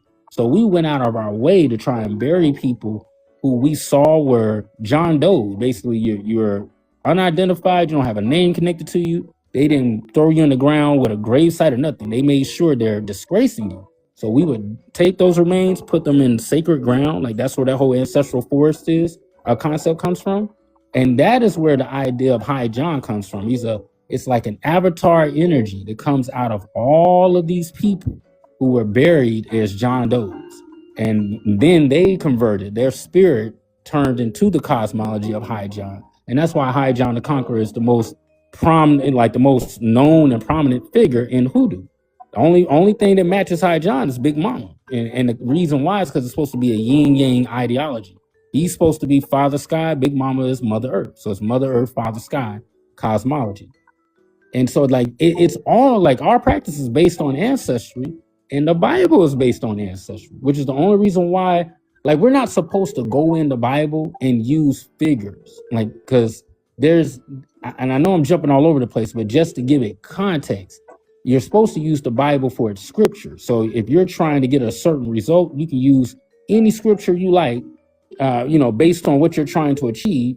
And as you're doing your hoodoo workings, doing your spell work, and then you use that scripture to get things to work. And because your ancestry, the blood of your ancestors is in this book, they were forced to read it and they were forced to use it and to understand it. And because we have such a intimate connection with it, and it's already an ancestral book, it matched up with our practice of ancestral practice. So it's like the Bible is only speaking. That's the only reason why the Jews kept getting in trouble in the Bible, is because when they would go outside of their ancestry, they were cursed. When they learned, like, the whole thing was trying to get them to come back to their ancestry and don't even look at the image of anything, because your ancestor is if you looked at all the ancestors that it took to make you, there's no image to look at. The only image is you. And that's why I say you are the image of God. Like the image of God is in you because you are the image of all the things it took to be here. And there's no way you could put a real image on that. What you end up doing is when you try to idolize whatever that is that created you, is you end up connecting in to what we say the tree of knowledge, which is where the jinn and the demons and stuff are in, because they play that trickery on you. It's like you think you're dealing with your ancestor, but you're actually dealing with something that is way more intelligent and just able to kind of, pretend. And so by the whole point was that if we stuck with our ancestry by not idolizing anything, you'd be okay. So hoodoo was based 100% around that. The problem with IFA or some of the ATRs is that they'll say, yeah, use your ancestry, but once you learn, now it's all right for you to come over here and deal with our version of angels and jinns, because that's what the Orisha are. It's their version of what they would consider angelic or what they would consider demonic, depending on which ones you're tapping into and how you're using them. And you're still if you're dealing with Shango, that is not nobody's great grandfather, or no one's related to that. No one's related to an Oya or a Ushun. They might be connected, but that connection don't mean necessarily good. It just means that you're connected to a spirit that's outside of your ancestry. And it's been proven that that's a problem. There's a reason where Yoruba, if you go to Yoruba today, one of the poorest countries in Africa, but they have this powerful spiritual system that won't bring them up for some reason, because they're going about things backwards.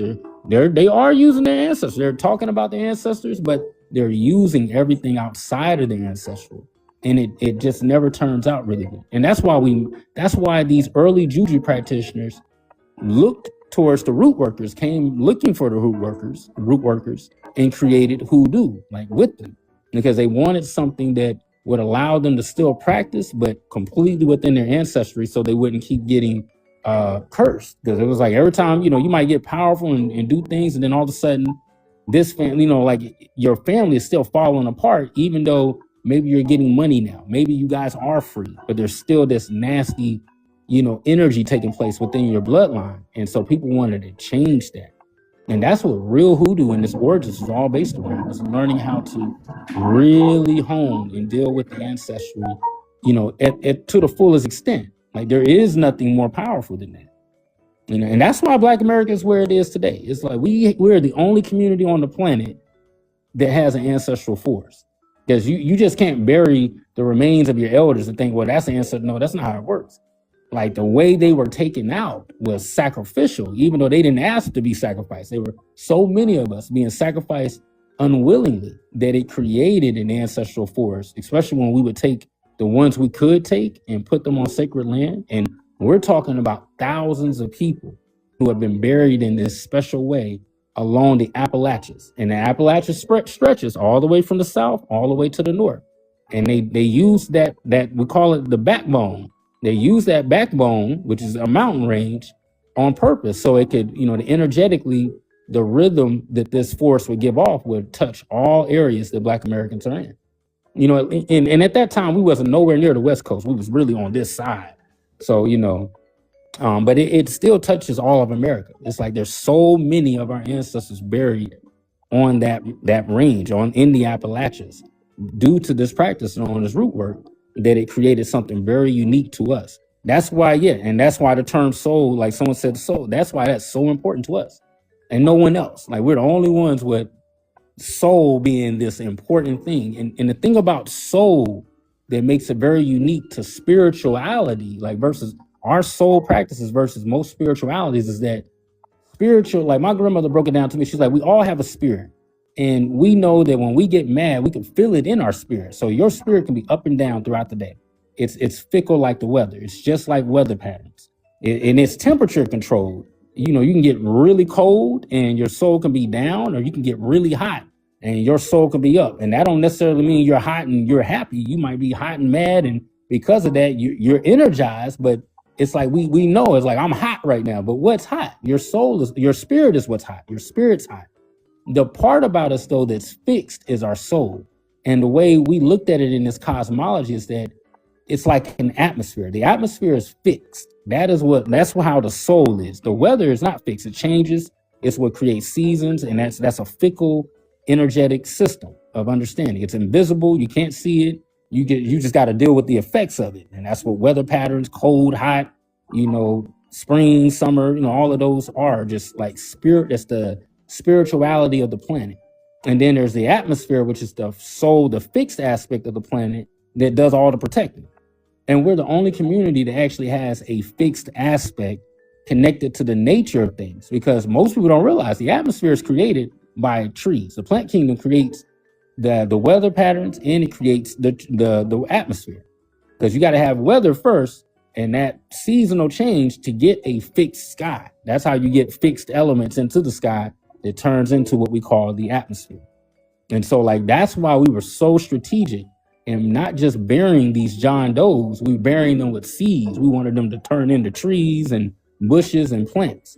So there are thousands upon thousands of our ancestors buried this way. And it's not that we're trying to reveal it like, oh, it's a secret and now we're just putting it out there.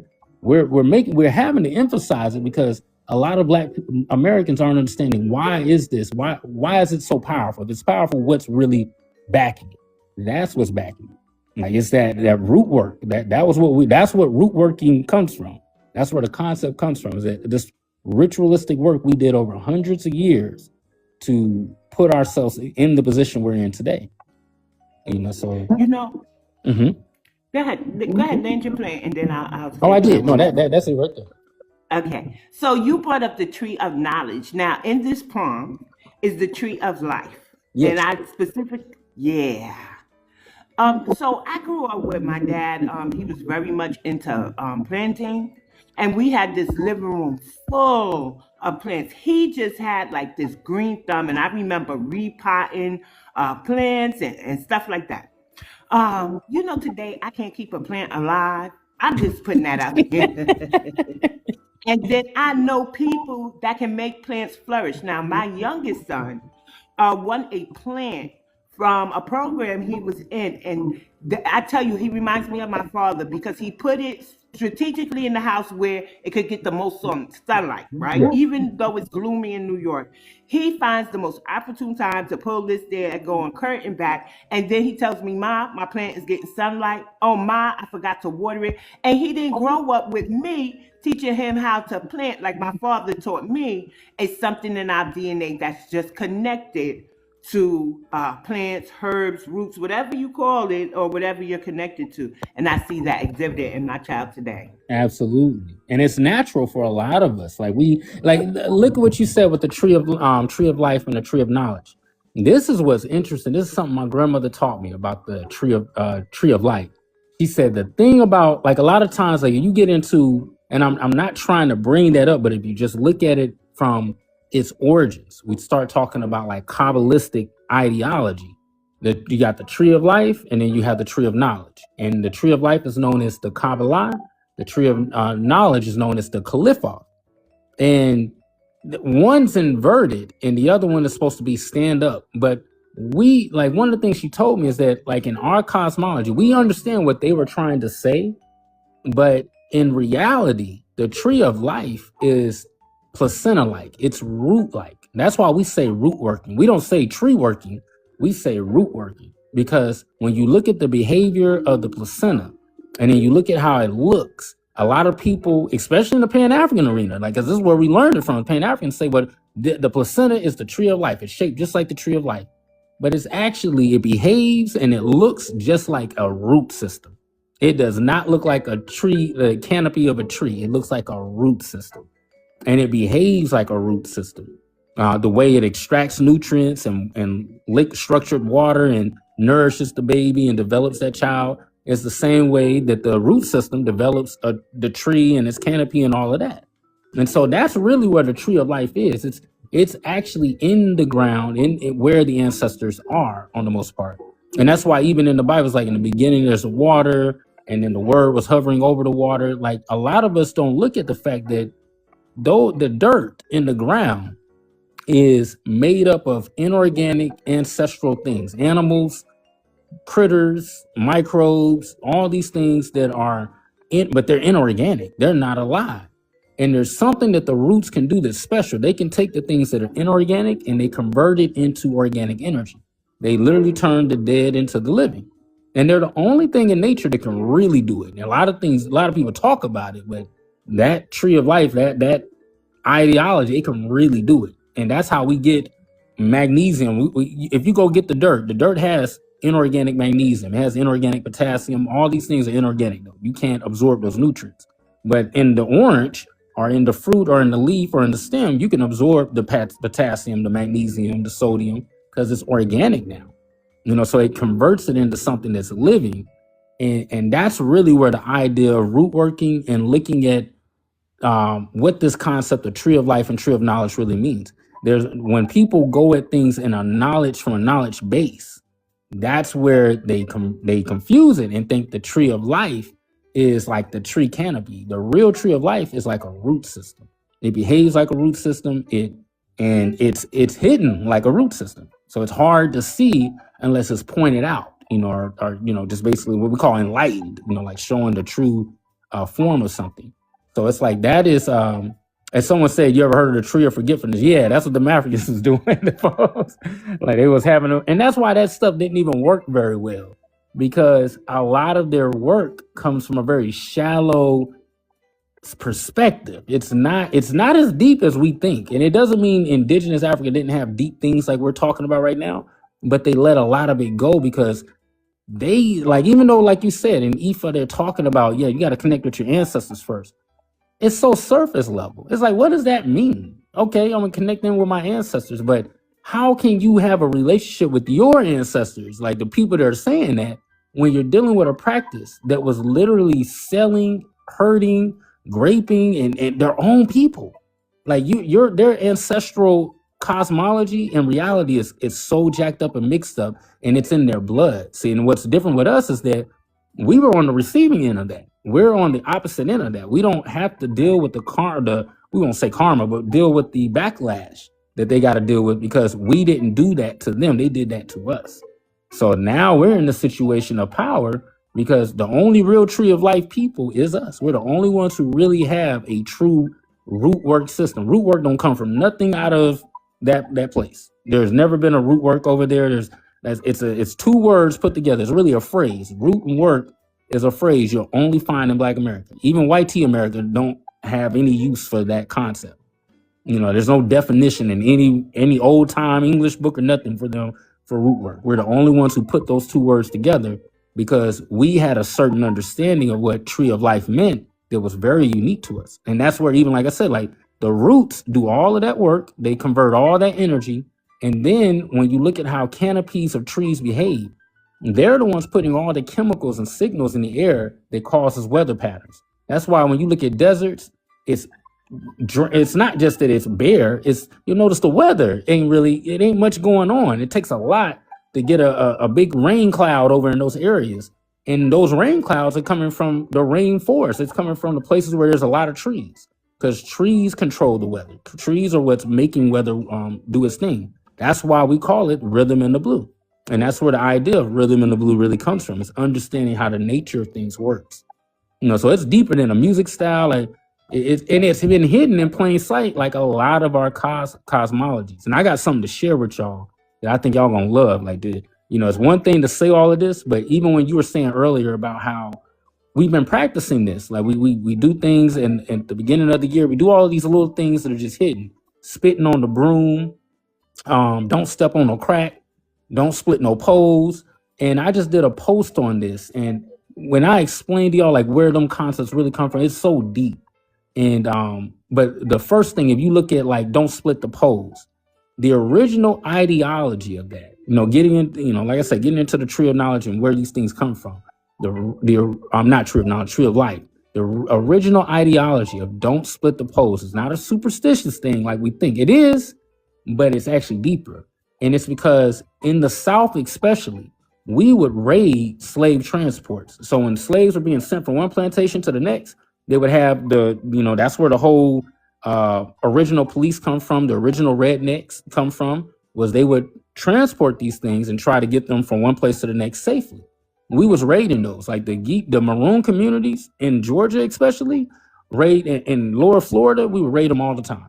And what we would do is we would get rid of them, get rid of the rednecks, and then the slaves that would come with us, they would run. We tell them come on, and we gave them one rule: do not run. The most important thing you got to do, because I know this is surprising. You weren't expecting to be rescued, but this is what you got to do: do not run beside one another. Do not split any of these trees, because you can easily fall into a ditch as you're running away. And you can cause everybody to break their wrist, because a lot of times you're chained up at the wrist and at the feet. If you fall, they fall, and it might be 2, 3, 4 people chained up together. So the whole point of taking a risk of doing what we just did, basically putting ourselves in danger, was to get you free. So if you get hurt on the way of running into the woods to get free, then it's a mission failure. It's a failed mission. So it was a really important concept during that time. You don't run, you never split poles, you never split trees, you never split, because you could fall into something, or if you of course clothesline and hit a tree trying to run, and that breaks everybody's wrist and stuff. So that's where the idea of not splitting the poles actually comes from. It was something that we did so heavily in the Underground Railroad heading south, like it was a huge thing.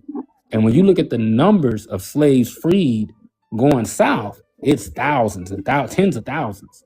So it was real heavy with us. Like it was something that was so prevalent that it became a genetic memory thing. Now we just automatically know, like, hey, don't be splitting no poles with me. Like, your mom and dad would get violent with you in the way they'll hit you. You start splitting poles. And that's where that energy comes from. And a lot of us don't even understand, like, why we feel so crazy about things like this. It's because it was something embedded in us as Negroes. And that's why we can't be African, we can't be this or that, because that's the ethnogenesis it took to make us is so unique and special, and it's coded in us. Like, everybody knows what rhythm and the blue is, everybody knows what soul food is, and everybody knows don't split no poles. And another idea is now knock on wood is really interesting. Like that, we'll go over that one too. There's a few theories on that one though. That one's a little different, but it's a real interesting concept.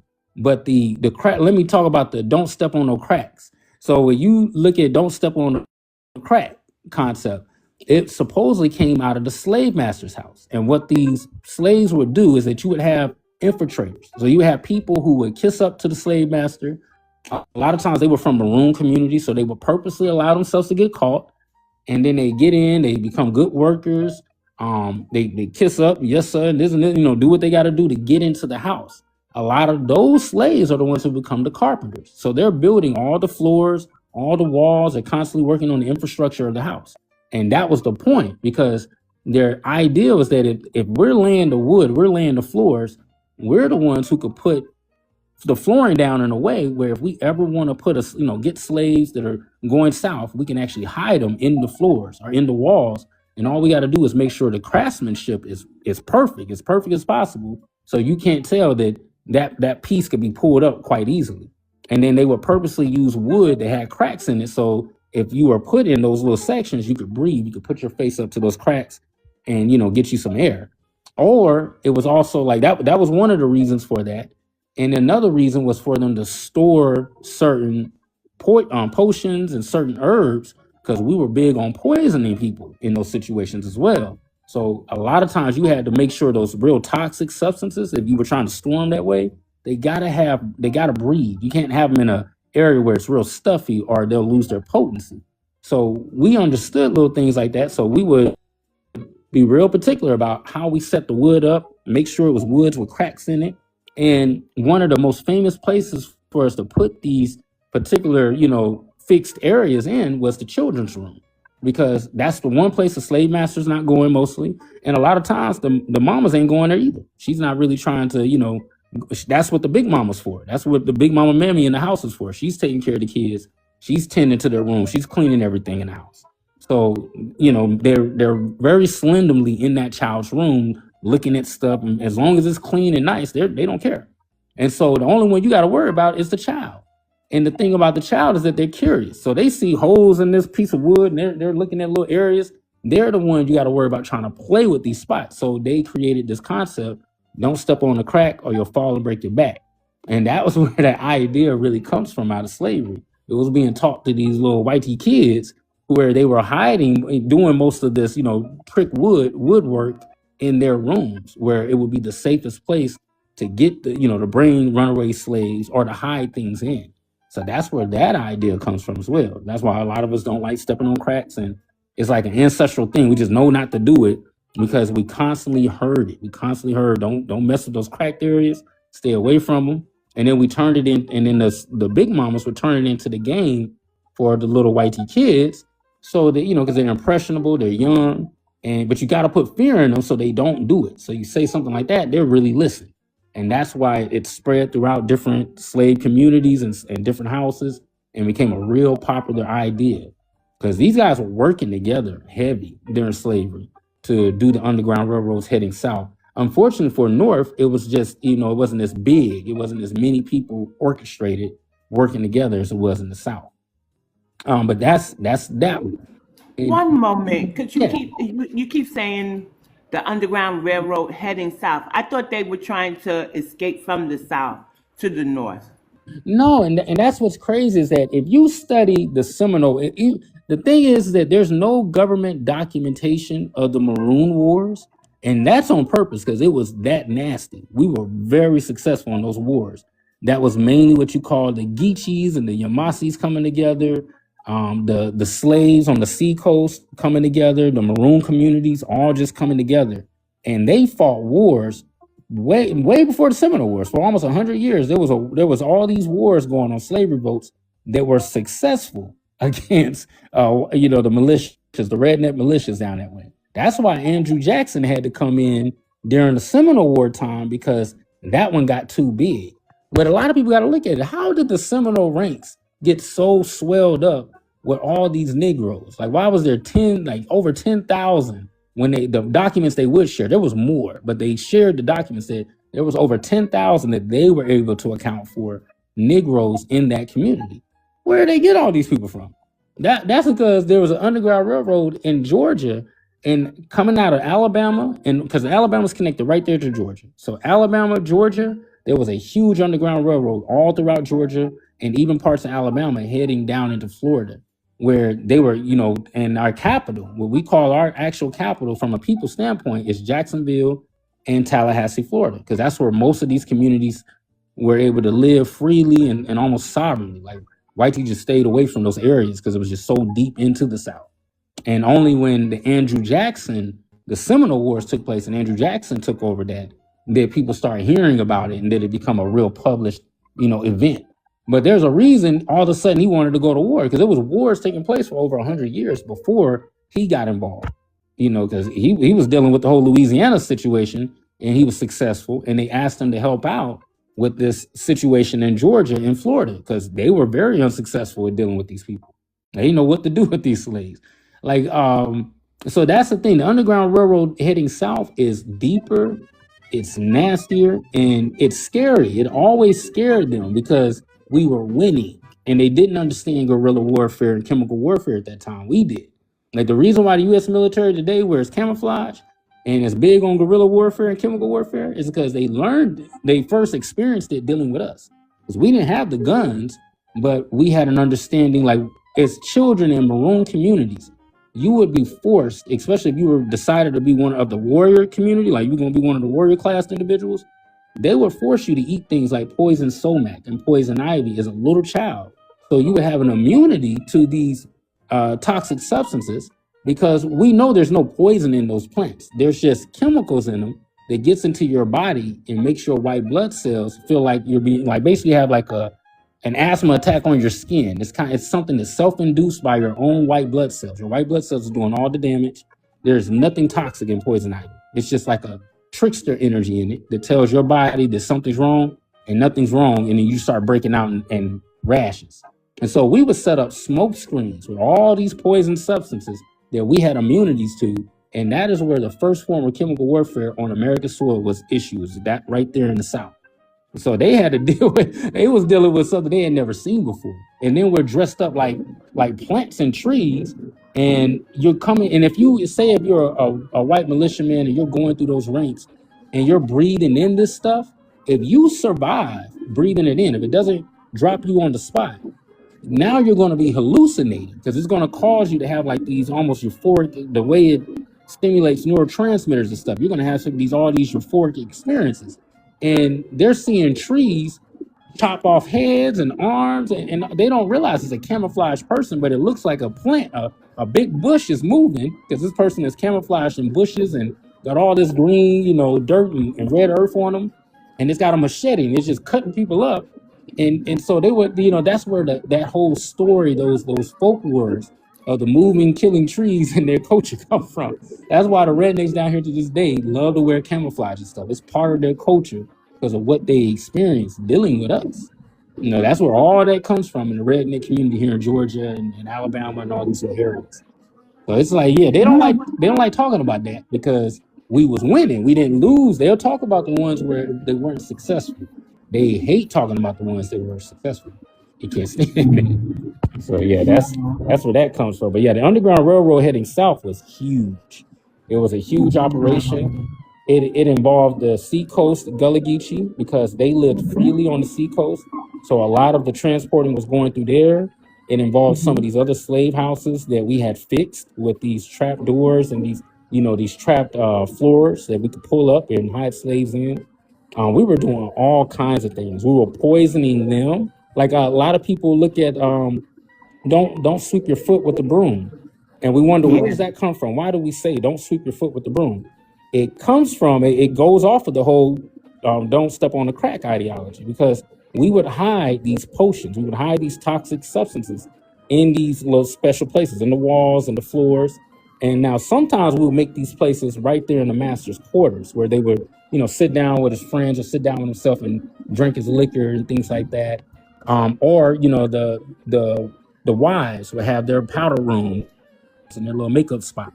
We would take those brooms, and the reason why we couldn't touch these substances with our hands is because they were meant to react to skin. Like they were fatty acid based substances that had really toxic ingredients in them. But because the fatty acid is the carrier, like it had a carrier oil, and oil is a fatty acid.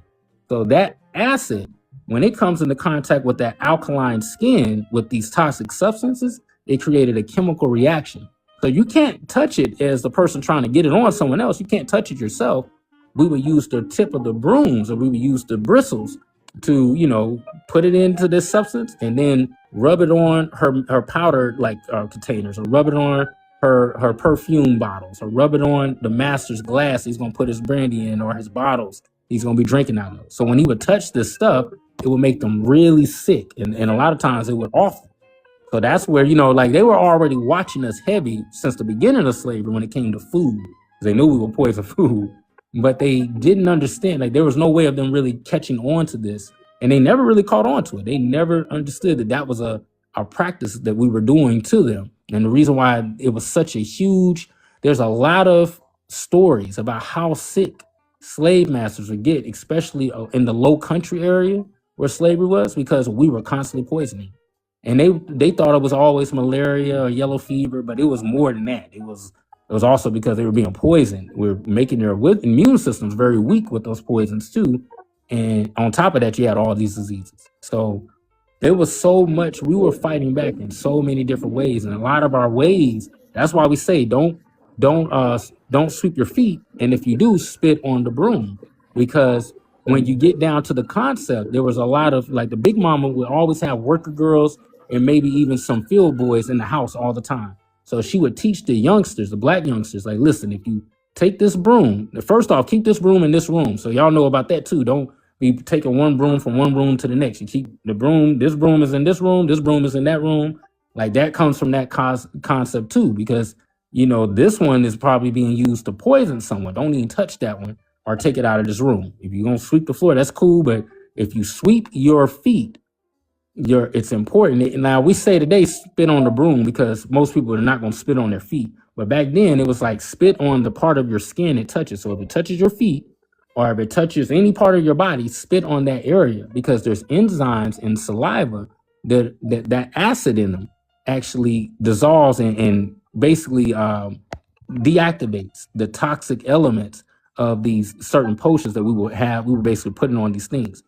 It has saliva itself has certain enzymes in it they can deactivate it. Your skin has a very similar liquid, with the sweat. The sweat is very similar to saliva, but it's not the same consistency and it doesn't have those enzymes. So if you put that substance on your skin, it could make you really sick.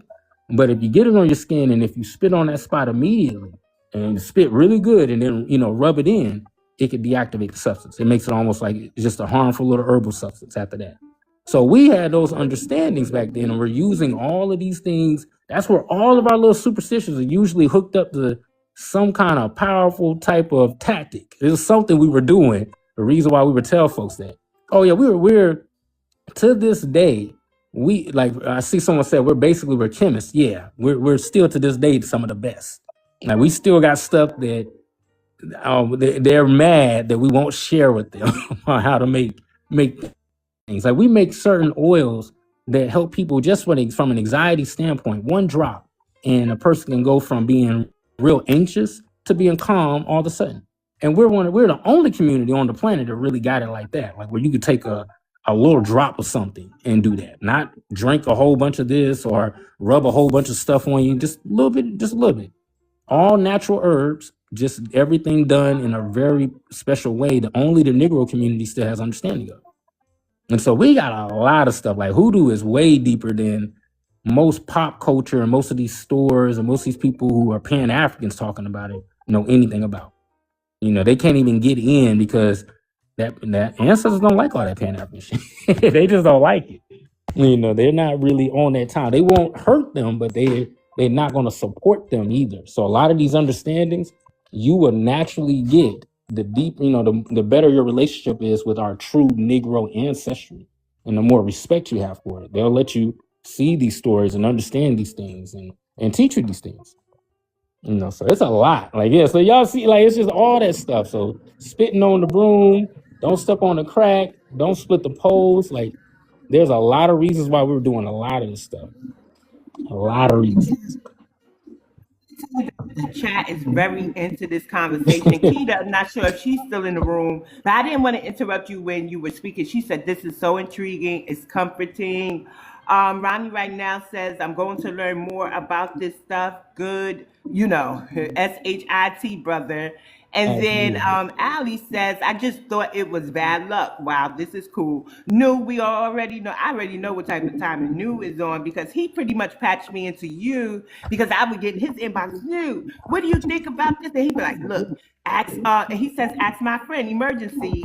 And I would come to you and ask you questions. Like I said, you are teaching the foundation of hoodoo, whereas others will teach what I call the boutique, the spiritual boutique elements of it, which is the branding of it. So I kind of want to switch into identity, heritage, and the boutique versus the root, which I think you kind of touched on already. But I'm going to say it like this because I have my questions mapped out. So I'm sorry. Absolutely. So I say the science versus the brand. I was taught how to build a spiritual boutique and a brand, but I felt annoying that the foundation was missing. How do we learn hoodoo to the point where the community says she knows her stuff? And let me just get a little context behind that. One day, the hoodoo practitioner that was teaching classes said that she was cooking for High John. So and that High John was not a deity. She made sure to let us know that High John was not like Allegra or Batala or anything like that. That's good. But other than that, and giving him a piece of pork, I didn't really know too much about High John until I started following you. So I know the brand, how to brand the business, how to sell my spiritual skills, because I do tarot and things like that. Yeah. But I don't really know the foundation, even though I've been practicing it. I say, oh, that's superstition. Oh, that's a New Year's custom. But it's hoodoo. So what do you say about that? Oh, absolutely. So when you look at High John, when it comes down to it, it's like the epitome of hoodoo. Like if you think about it as a yin yang, like first off, it's like just like any other spiritual system, because even the Bible, you have Ruha, and then you have they have their own versions in the sense, like tree of life, tree of knowledge. That's the yin yang there too. Adam and Eve, that's yin yang for them. But Ruach is the energetics, like the breath that was breathed into them the life that was breathed into him was ruha. Like if you look at the original text and the original way that the Genesis is broke down, and that's how all spiritual systems start. There's a one, and then there's a two, and and then there's a three. Or usually it's like there's a one, and then there's the two elements that starts the three, and that's how everything starts that way. Asian culture, you have chi, and then you have yin yang, and then it jumps into everything else from that. And who do we have the same thing? We have the rhythm and the blue, which is the energetics, and then you have High John, and then you have Big Mama. And so there's that yin yang concept, Mother Earth, Father Sky, and between them is the rhythm and the blue. And that's really us looking at how the nature of things behaves. Like the way the world works is based in this, we could say wind and we could say weather and we could say atmosphere, but in original folk, magic terminology and the way we really talk as Negroes, we said the rhythm and the blue.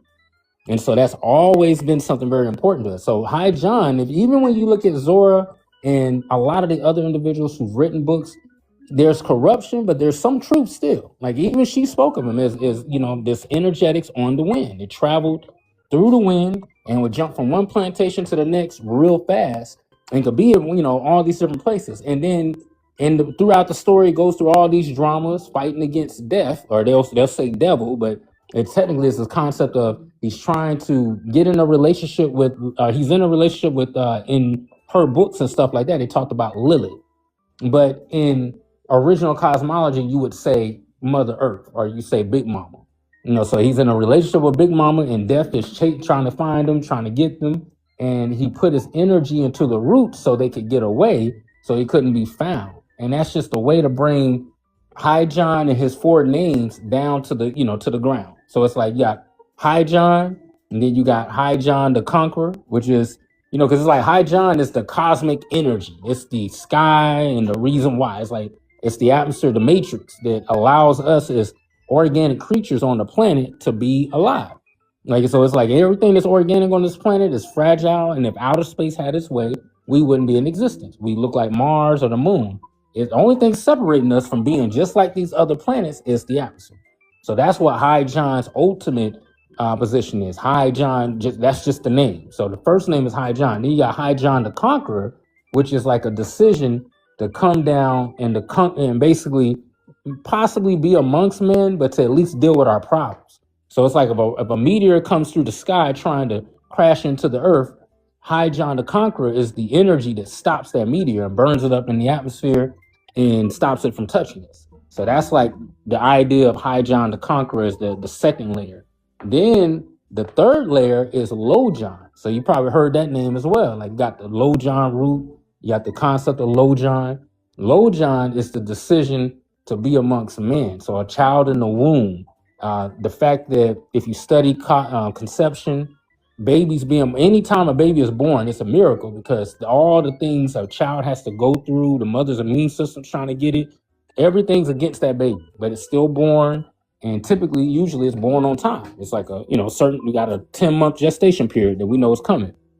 And so it's like, that's the concept of High John is that, Low John is that it's that energy of the sky that's protecting us against all the odds. We should be just like Mars and the moon according to reality. But for some reason on this planet, it's this unique little speck that's defying, the odds. So it's like that in birth, we're defying the odds. And that's why Low John's there. And then once you come out as a human being or a creature that's alive, and when you pass away or, and go back into the earth, that's High John the Conqueror root. So his energy moving now from Low John into the earth is High John the Conqueror root. And that's why they say the magic is found in the root. And it's really not just one root. There is Ipomia jalapa, that testicular looking root that is real popular and famous. That is the most popular root.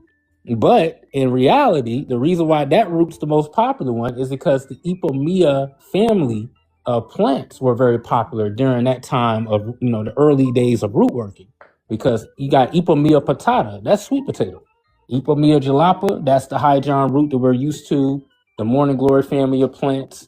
There's even a particular version of the morning glory plants that when you mix the substances correctly, we are able to induce what we call a psychedelic experiences. And you know, with most spiritual systems, there's usually a psychedelic tool used to go into certain states and trances to commune, you know, ancestrally, or to just, you know, reach different states. We have that. It's part of the Hygiene family. And that's where, you know, the Ipomea, you know, so within the Ipomea family of plants, there's a lot of different, outside of sweet potato and the Hygiene root, there's other things as well. So that's why that concept though of there being these special roots though, it's not, and also with the root worker, Hygiene, the conqueror root, is the energy of learning how to work the roots and how to just work with the nature things all together as a root worker, so that you can make the medicines and the spiritual tools to protect the community. And so that's where Hygiene kind of fits into the whole cosmology. And then Big Mama is the concept of this Negro figure in slavery who was forced to take care of this person's child, was usually forced to neglect her own, was forced to also, you know, help with the Underground Railroads and do all these things, and usually would be the one that's left back after people are getting away to deal with whatever comes with that. And you know, so it's the whole energy of Mother Earth, like this protective over, you know, like the whole, like really when you get down to it, Hygiene is only important because Mother Earth exists. Like Hygiene is only there to kind of protect the cosmos, just like the atmosphere is only here because the Earth made it. The Earth makes atmosphere, and then the atmosphere protects the planet. So Hygiene is a byproduct of Big Mama's early working. So there is no concept of a Hygiene if it wasn't for a Big Mama avatar figure found all throughout slavery. Every plantation had a Big Mama figure. And so it's like that's our yin and yang in the sense in this in our cosmology. It's Mother Earth, Father Sky. And when you even get deeper into the whole thing with Big Mama energy and the fact that during slavery there was a lot of there were particular situations where they would try to breed her a certain way, whether it was with bucks, you know, like they would force other slaves, or, you know, she's probably married off to this particular man or jumped the broom with a particular person that she's in love with, but she's being forced to deal with certain other slaves that are, you know, been messed up in the head by the slave master and made to be these particular, you know, just individuals going around breeding. And so to keep herself from getting impregnated from them, or to keep herself from getting impregnated even by YT, she would take certain substances which could be dangerous and deadly, you know, and rub certain substances in certain areas to keep herself from getting pregnant. And then she created this concept known as, you know, like the magic bag. Like they didn't even have, we don't know if the name Mojo comes from that time period, but we can't find Mojo nowhere else in the world. So in our cosmology, Mojo, the concept comes from the Big Mama figure. And so she was the first one to make this Mojo bag. And there's a reason in early root work, all you saw was a red Mojo bag. You never saw it being any different color. It would be red because there's a saying that she would use Mother Earth. She would use red dirt, red plants, red dyeing, like natural dyeing substances. She would use her own mint seeds, which is red, you know, in color, but she would mix it with alkaline products so that it would have a vibrant red, because we all know that could turn brown. Blood turns brown when it's oxidized. But by mixing it with these alkaline substances, she would make this really bright red bag. And then she would put certain ingredients, certain roots, certain herbs, and all of these things, so that when she wrapped it up, it would create a certain type of rhythm in the blue, because the sky is blue. So she's trying to create a certain rhythm with this bag to ask for protection from this avatar energy she's made this cosmology about, known as Hygiene. So she's connecting into this energy with this bag, and that's where the concept of the Mojo bag comes from. And so this is really out of root work. That's why we say root work is the backbone of what hoodoo is. And so this was early root work practice that came from these Big Mama figures that were the midwives and the overall protectors of, you know, of slaves and during slavery. And so she's the one who made this. That's why even also hoodoo is considered matriarchal, because it comes from Big Mama. So it's like that's where it starts at. Those are the deeper aspects. And then you start seeing eventually in hoodoo to make it a more pronounced and a more organized system of workings of spirituality, we created something not only known as the mojo bag. Now we have the mojo hand, and the mojo hand represents that bag. It represents the whole ritual of making that bag, but it also represents the six. We say hand because in our cosmology it was the 6-fingered hand. The mojo hand had 6 fingers on it, and each one of those fingers was a question. So, like we said, hoodoo water, hoodoo vision, hoodoo harmonics, hoodoo root work, hoodoo conjure, and hoodoo haints. And those 6 questions, that's it. Like if you can actually figure out how to open the doors to those questions, you can master hoodoo. And the thing is that say somebody, a white tea is listening, or an Asian, or an African, or anybody listening outside of the community, they don't got a chance because most people in the bloodline don't even know how to open those doors properly. So it's a mystery system that takes a lot to really like. If you don't really stand a chance of truly understanding hoodoo root work, hoodoo conjure, or hoodoo hints if the hoodoo water, hoodoo harmonics, and hoodoo vision is not strong. So the first 3 fingers can take a lifetime to learn, depending on the practitioner and how serious they are. And most people are able to get their worldly things with just understanding hoodoo water half the time. Like they can really just learn that. Because like I said, the Bible was looked at as wild water. So they'll just use spells out the Bible. They'll use the scripture, do their little workings, and if they're a respectful person and their certain energy comes with them just naturally, a lot of times folks don't even got to go that much further. They just use the hoodoo water finger and they're good to go. But there's 6 fingers you can use, and those are just like any other spiritual system. They're super extensive. Each one could take a lifetime to truly master, like in a very long time just to try and get an understanding of it. So it's way deeper than, like you said, most of the shop versions like really give credit for. It's way deeper. It goes so deep. And that, but it's so simple to understand when you think about it. We got the mojo hand, you got your yin yang, big mama mammy, high John, and the mojo hand is their system of understanding. If you understand that, you'll understand them. And then to work with their energy, you just got to understand the rhythm in the blue, which is our version of chi, or ashe, or prana, however we want to call it. So it's deep. It really is. And it's well packaged. You see, like it's not hard to think about. It's just it's easy to do and it's easy not to do. It's hard. It ain't as easy to really be disciplined to work all 6 fingers, of course. And I think that's the reason why a lot of families, as the time went on, because this started in 1870, where this was turned into a system. And like I said, they were using the Appalachian Mountains to travel to all the different regions to spread it. Whether we're talking north or south, like that was how these early minstrel shows were able to go into communities disguised just as musicians and mystics, but they really had this new system that they were teaching to all kinds of people. And so it's deep. It's just a lot of people don't like that discipline it takes to learn all of those 6 fingers. I think that turned off a lot of people. So then they started making their own ideologies. Now people think hoodoo is voodoo, and it's complete opposite of that. It was these Creole women who helped turn it into an organized system were trying to get away from the pitfalls of using voodoo in a juju-based way because it wasn't working out very well. Because Ifa, they have a version of juju. They use the orishas to tap into their version of juju, but it's still not dealing with your ancestry. You're dealing with something outside of your ancestry whenever you practice juju.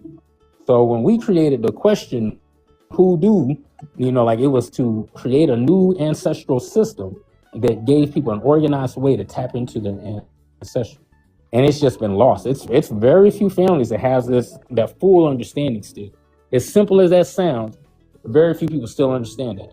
Most people don't even know about the rhythm and the blue no more. They know it, they hear it, just like they've heard, don't spit on, to spit on the broom, dude. They've heard all these things, but have lost the deeper context of where they come from. So New is chiming in. New says Mississippi Creole woman who had Afro-Romani heritage. Yes, the Mississippians, the it was Algier. Algier always gets the heaviest shout out. I honestly don't know why when it comes to that, because but they always got the most attention. But you had Creole women, and it was particularly the women in the Creole community that seemed to join together, and that's why they say the seven sisters were the ones who kind of traveled looking for the root workers, asking the question, "Who do root work?" And it's because of them we now have a six-finger practice that's organized, that allows us to do all the special workings with the ancestry. But it's some people who say, well, they all came from Louisiana. Some like, no, they come from Mississippi, they come from Alabama.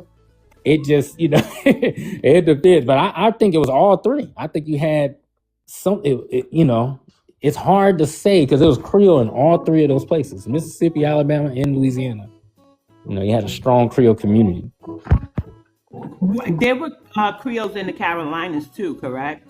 I'm sure there was, but Creoles with the understanding of voodoo, I don't know about if there was in the Carolinas.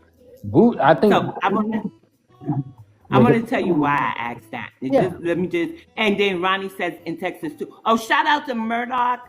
I got the donation, Murdoch. Thank you so much. It was so unexpected, and I truly appreciate you, because you didn't have to do that. So I'm going to say this. When I do my genealogy, right, it started in 2014. So I understood about my ancestors in Alabama being my grandmother's father's family, right? Yes. And then her mother's family is from the Carolinas, North Carolina to be specific. But when I did my genealogy and see my fourth great grandmother in Alabama, she's listed as a Creole who was born in 1815 in North Carolina.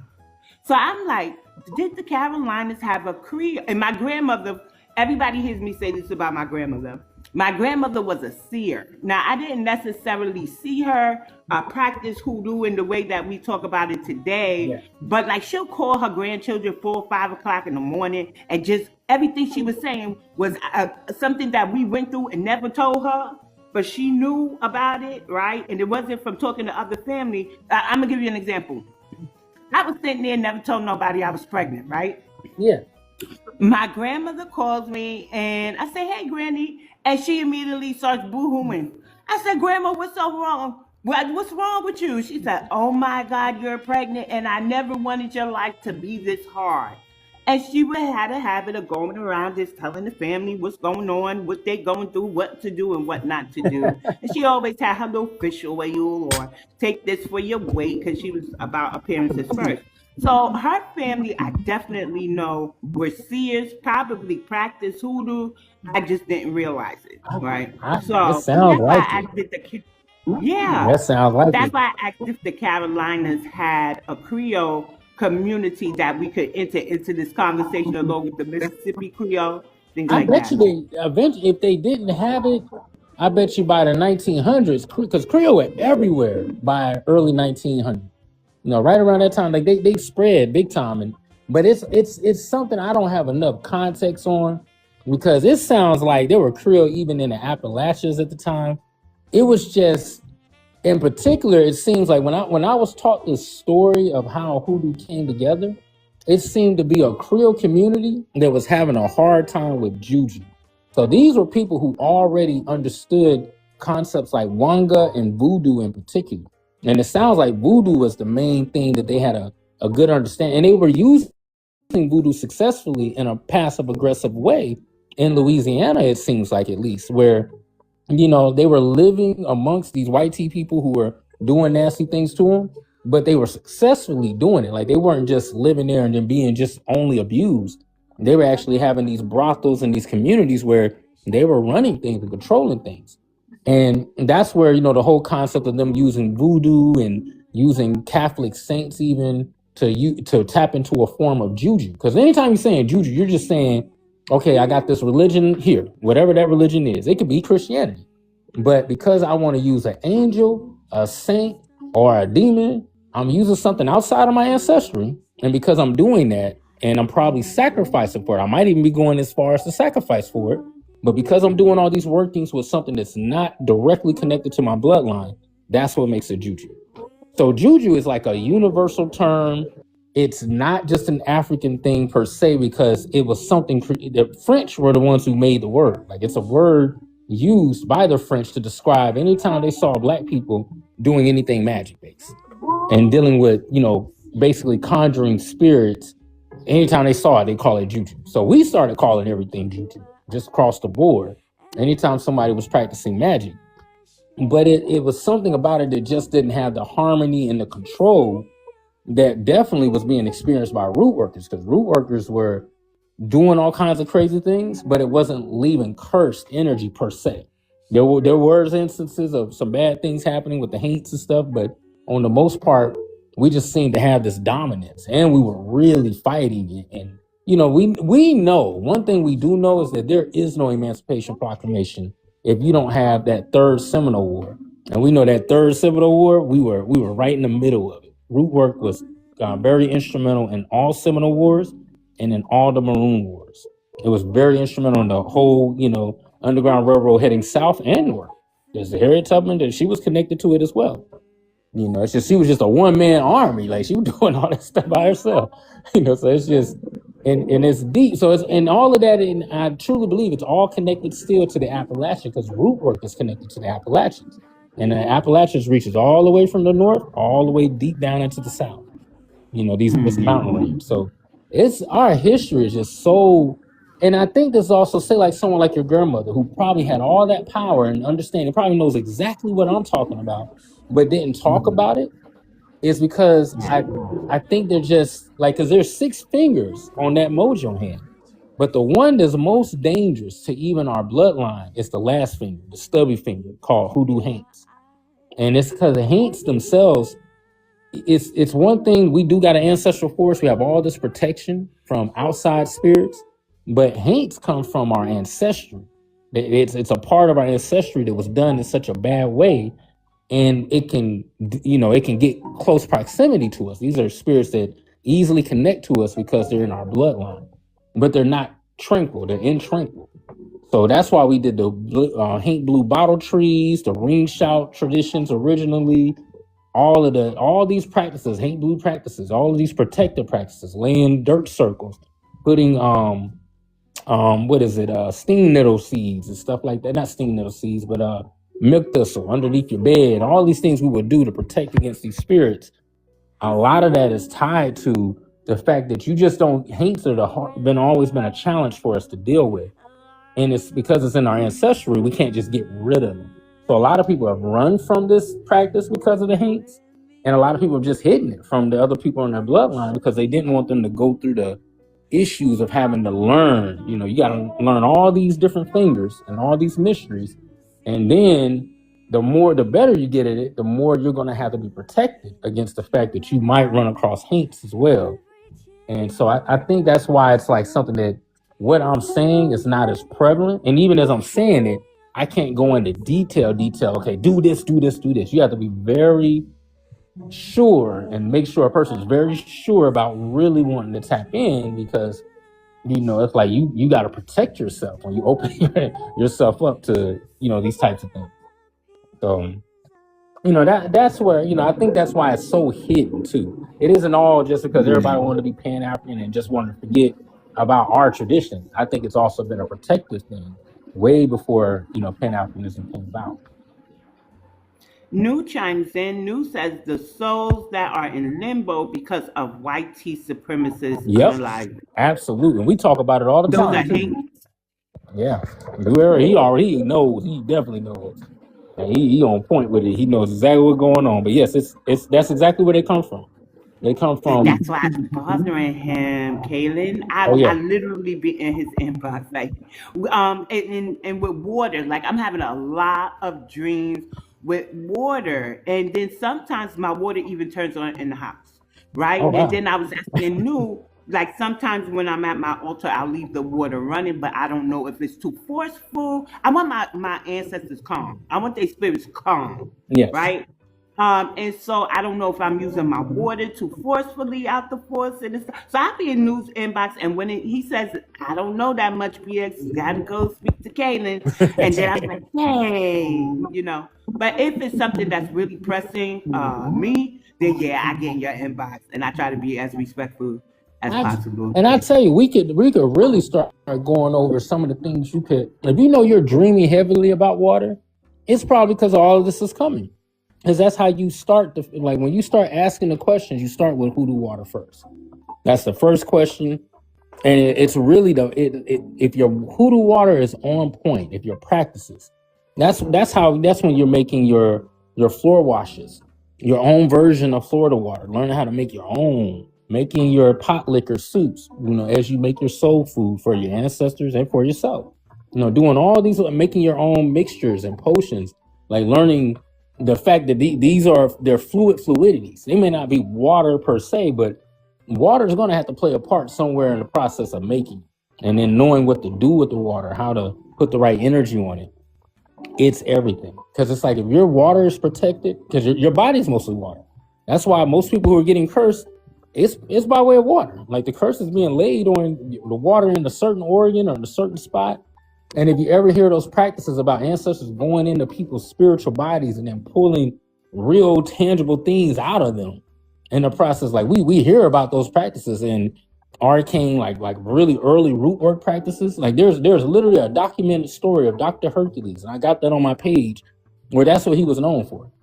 And they documented it, a real new, like an actual press release, not a fiction, like a non-fiction press release, wanted this slave back. They was trying to get him back, and they was giving a lot of money for people to find him because he was really good at doing this stuff, and they wanted him back.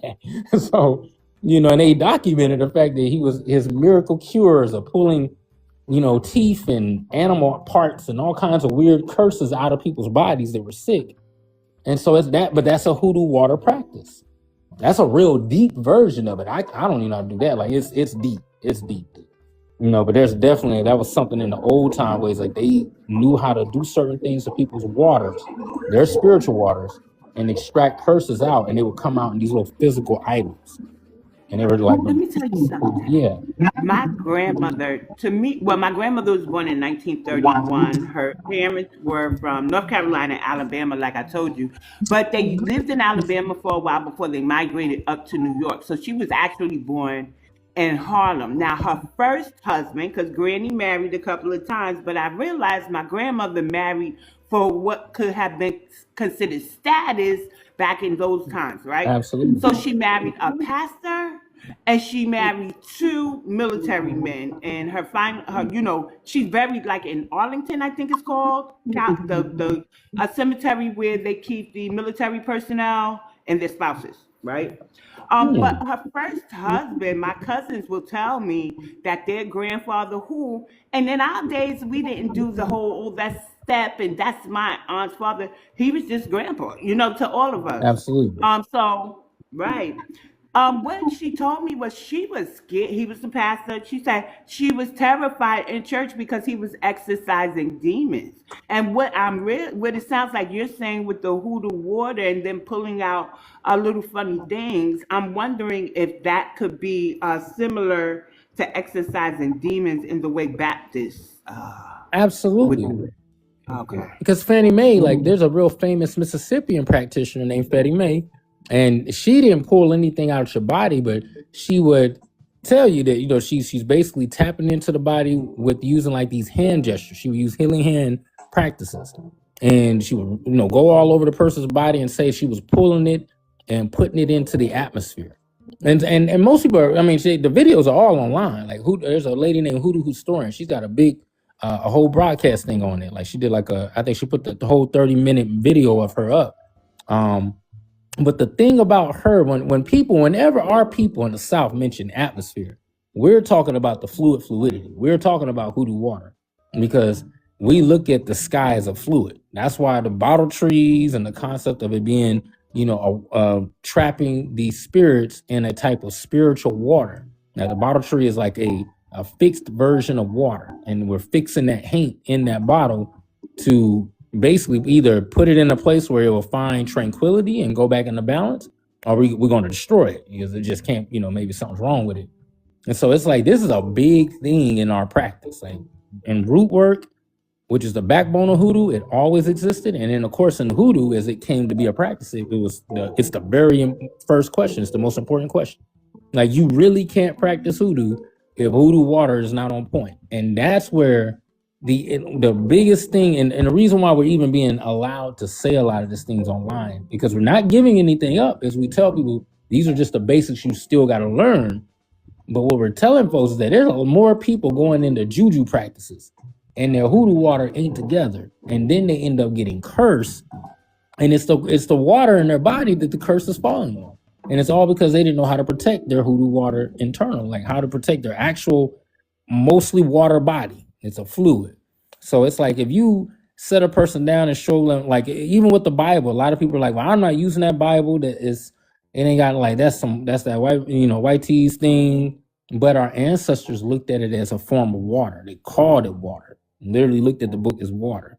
So it's like if you learn to use that along with certain water, like New Eros mentioned the water diet, that's where soul food, pot liquor, and those things are. Eating certain ways, drinking certain ways. Like we got these things where you take a bay leaf or you take a certain herb like a clove, you take a dry clove and then you burn it as you read certain scripture, put it in the water, and you do that hour on the hour. You drink like 4 ounces of water, 8 ounces of water, trying to get certain energies balanced or trying to develop your relationship with the hoodoo water because you're beginning to practice. Like these are a lot of ways how people begin it. And it's not going to matter if somebody that's outside of the ancestry is doing this because they're not going to get connection to that ancestral force. That force is connected to us by this fluidity, this rhythm in the blue type thing by way of our bloodline. So we have connection based on us doing certain things. And when they see we got the understanding, they hook us up with that protection and that power. So the idea is that I'm giving you this because now you're going to be helping too to put protection in the rhythm and the blue somewhere along the line. Like you're going to be a protective force, hopefully. That's the hope. But of course, some people they turn it, they start doing all kinds of crazy stuff, which is also why it's so private. It's like a lot of folks go lose their mind. Like if you don't balance yourself out and you got a crazy temperament, it's only a matter of time for you turn in on your own family. I've seen people use it against their own kids. Like it's really interesting. So it's like, I think that's why it's so well hidden. But with delineation and everything that's going on right now, it's going to come out. I've already got a nice team of people that I've met online alone that just slowly but surely showing them how to learn to use those questions. And, we don't do no charging, and because that's the one thing too. There is no, well, come to my shop and pay this fee.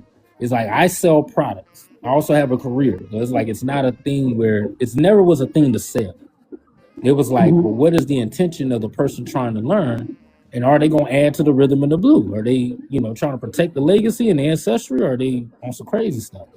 And so I think that's where we're at now. Like there's a lot of Black Americans getting back into it and realizing that what we're talking about is really special. If you just, it's just mainly where's the intentions, because that's why I gotta know who I'm dealing with for me to share what I know. And that's it. It's not a fee thing. It's like, I know where you at, BX. So yeah, we show you this stuff with the hoodoo water, and there's all kinds of things you could do. And then the hoodoo harmonics. Like we have a breathing exercise. That's one thing I think kills a lot of Black people. They be like, oh nah, that's something ad lib, that's new age. And it's like, no, it's not. And we got the breathing exercise actually from the midwives, because what most people don't realize about all these breathing exercises you see in Asian culture or this culture or that culture, everybody gets it from observing infants. Infants breathe from the diaphragm, they breathe through their nose, and they breathe in certain patterns. And it's really hard to catch the rhythm that they breathe in. But the midwives had this special way of teaching root workers how to catch the pattern. So we have breathing exercises in our culture. Like it's one in particular. It's really two mixed into one practice. And that's all you really need. Like it really is powerful. So that allowed a lot of our top practitioners back in the day to really get that spell work on. A lot of these famous singers learned how to do that breathing exercise. And went from not being able to sing to being able to sing, all because they learned how to use Look at me learning, because I swear I'm supposed to be Whitney and Mariah, and I got I you grew though, up. seriously. Yeah, my mother, she really could sing. And one time she was in church, she got dizzy, and she told my grandmother, and my grandmother was like, "That's the devil in you." But I look at my kids and I look at me, right? Yep. Growing up, people was like, "Well, if you took training, you would have a really decent voice." And then I'm looking at my kid. I never took the training, right? But I swear I could sing, like Mary J. Blige and Anita Baker. That's my temperament, right? But I'm looking at my Absolutely. kids like, yeah, why you didn't get your grandmother's voice? What is going on here? So that's very interesting to hear about the breathing, because I do know that we're supposed to think from our diagram or something like Yep, a that. diaphragm. That Yep, from your core, yeah, and that's because and we naturally come into the world with masters of how to use our core. We just lose it as we get older, and then we have yeah. to be Smoke reintroduced. cigarettes. Yes, smoking cigarettes, and a lot of our ancestors did, but they did that breathing exercise. I know. I have the last one to live to 110 on paper, like allow people to measure her age, because there's a lot of our ancestors that don't let you measure age because they're going way past what's supposed to be possible. I promise you that. But it's and it would be they ain't trying to go on nobody being on nobody's underground facility or nothing like that, telling all their secrets.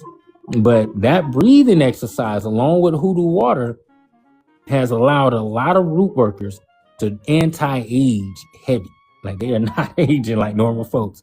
So even if you're just using, like I use hoodoo harmonics, which is what the breathing exercise comes out of. I don't use it to sing in the rhythm and the blue, but I do use it to speak into it. So like being able to compel, being able to have influence and control with the conversations, do certain workings, if I gotta do that, then I know what to do. And I've definitely used it in my time, used it quite a bit. Mostly, I know how to put the rhythm and the blue into mixtures. So the whole emergency oil is based off of a few different recipes I sell and do very well with.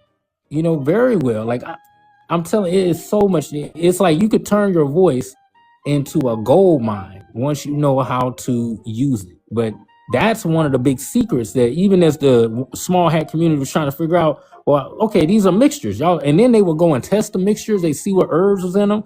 And they just couldn't understand, why is lemon balm and pine so strong for you when I mix it is not working? It's because you don't got that rhythm in the blue like we are saying and putting certain things into it that you can't put in because you don't have the ancestry. Like it's way deeper than that. So. Another question. When I think it was Ronnie said, because we say soul for everything. It was Yes. either Ronnie or New. And when you think about it, we make soul music, soul food Yep. with soul people.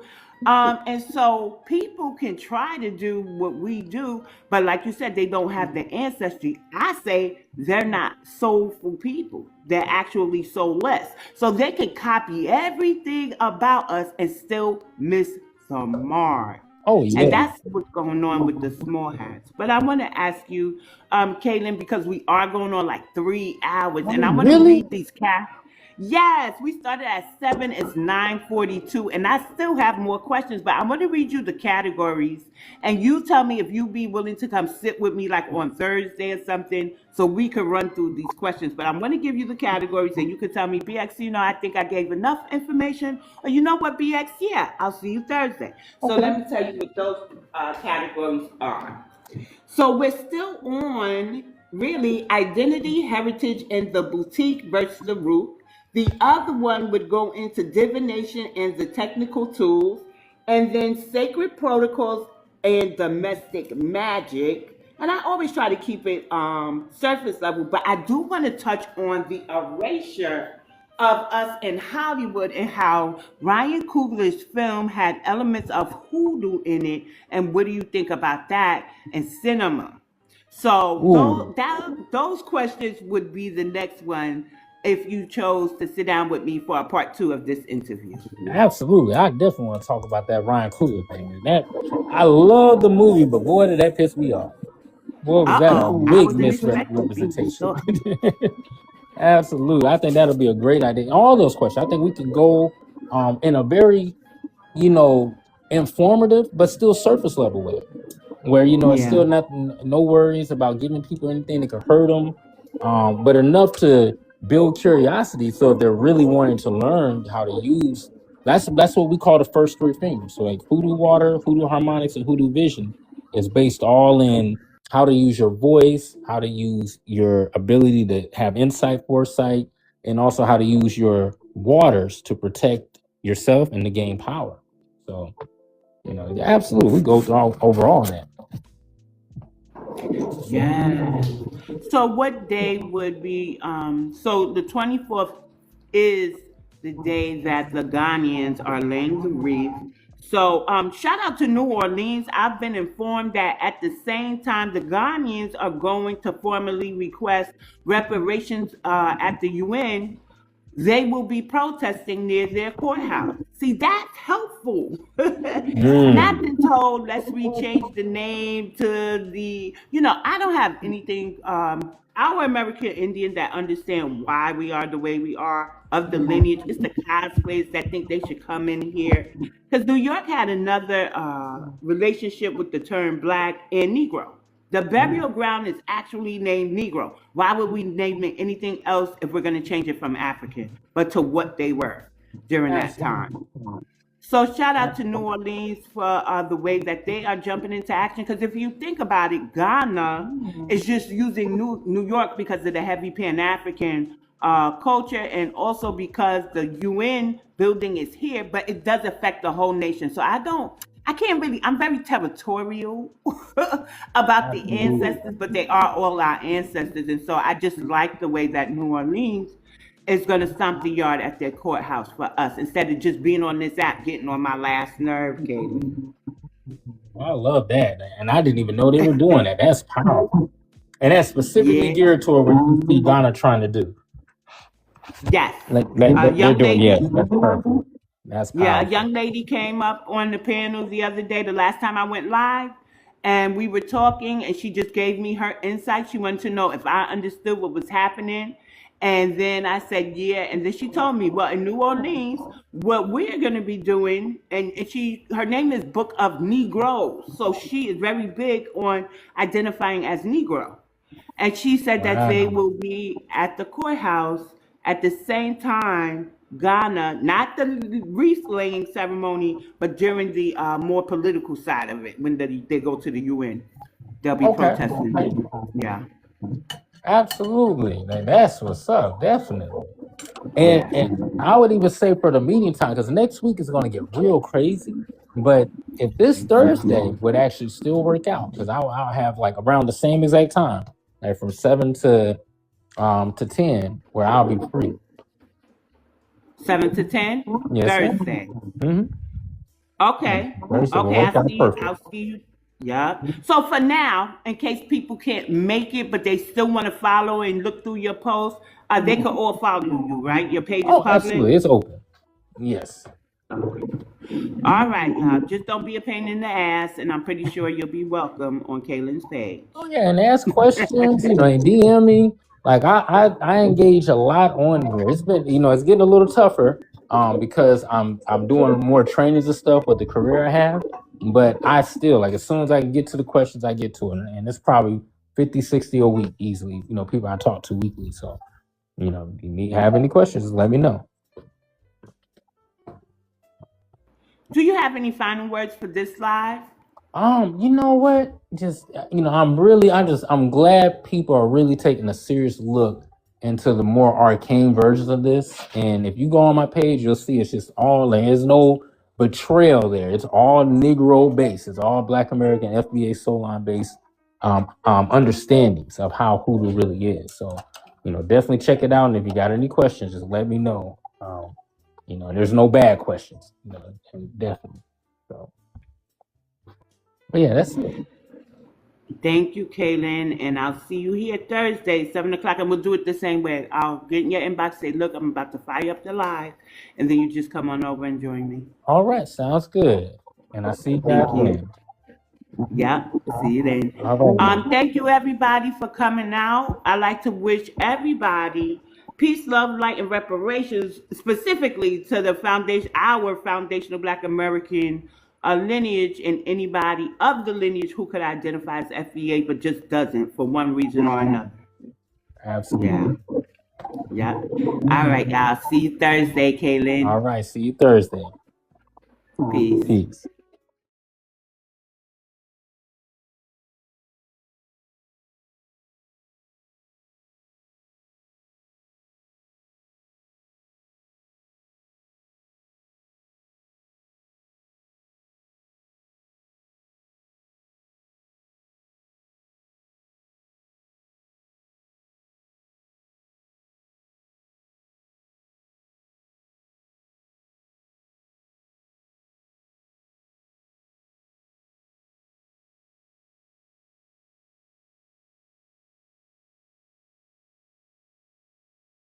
Regardless of whatever you believe, you don't have to agree with everybody.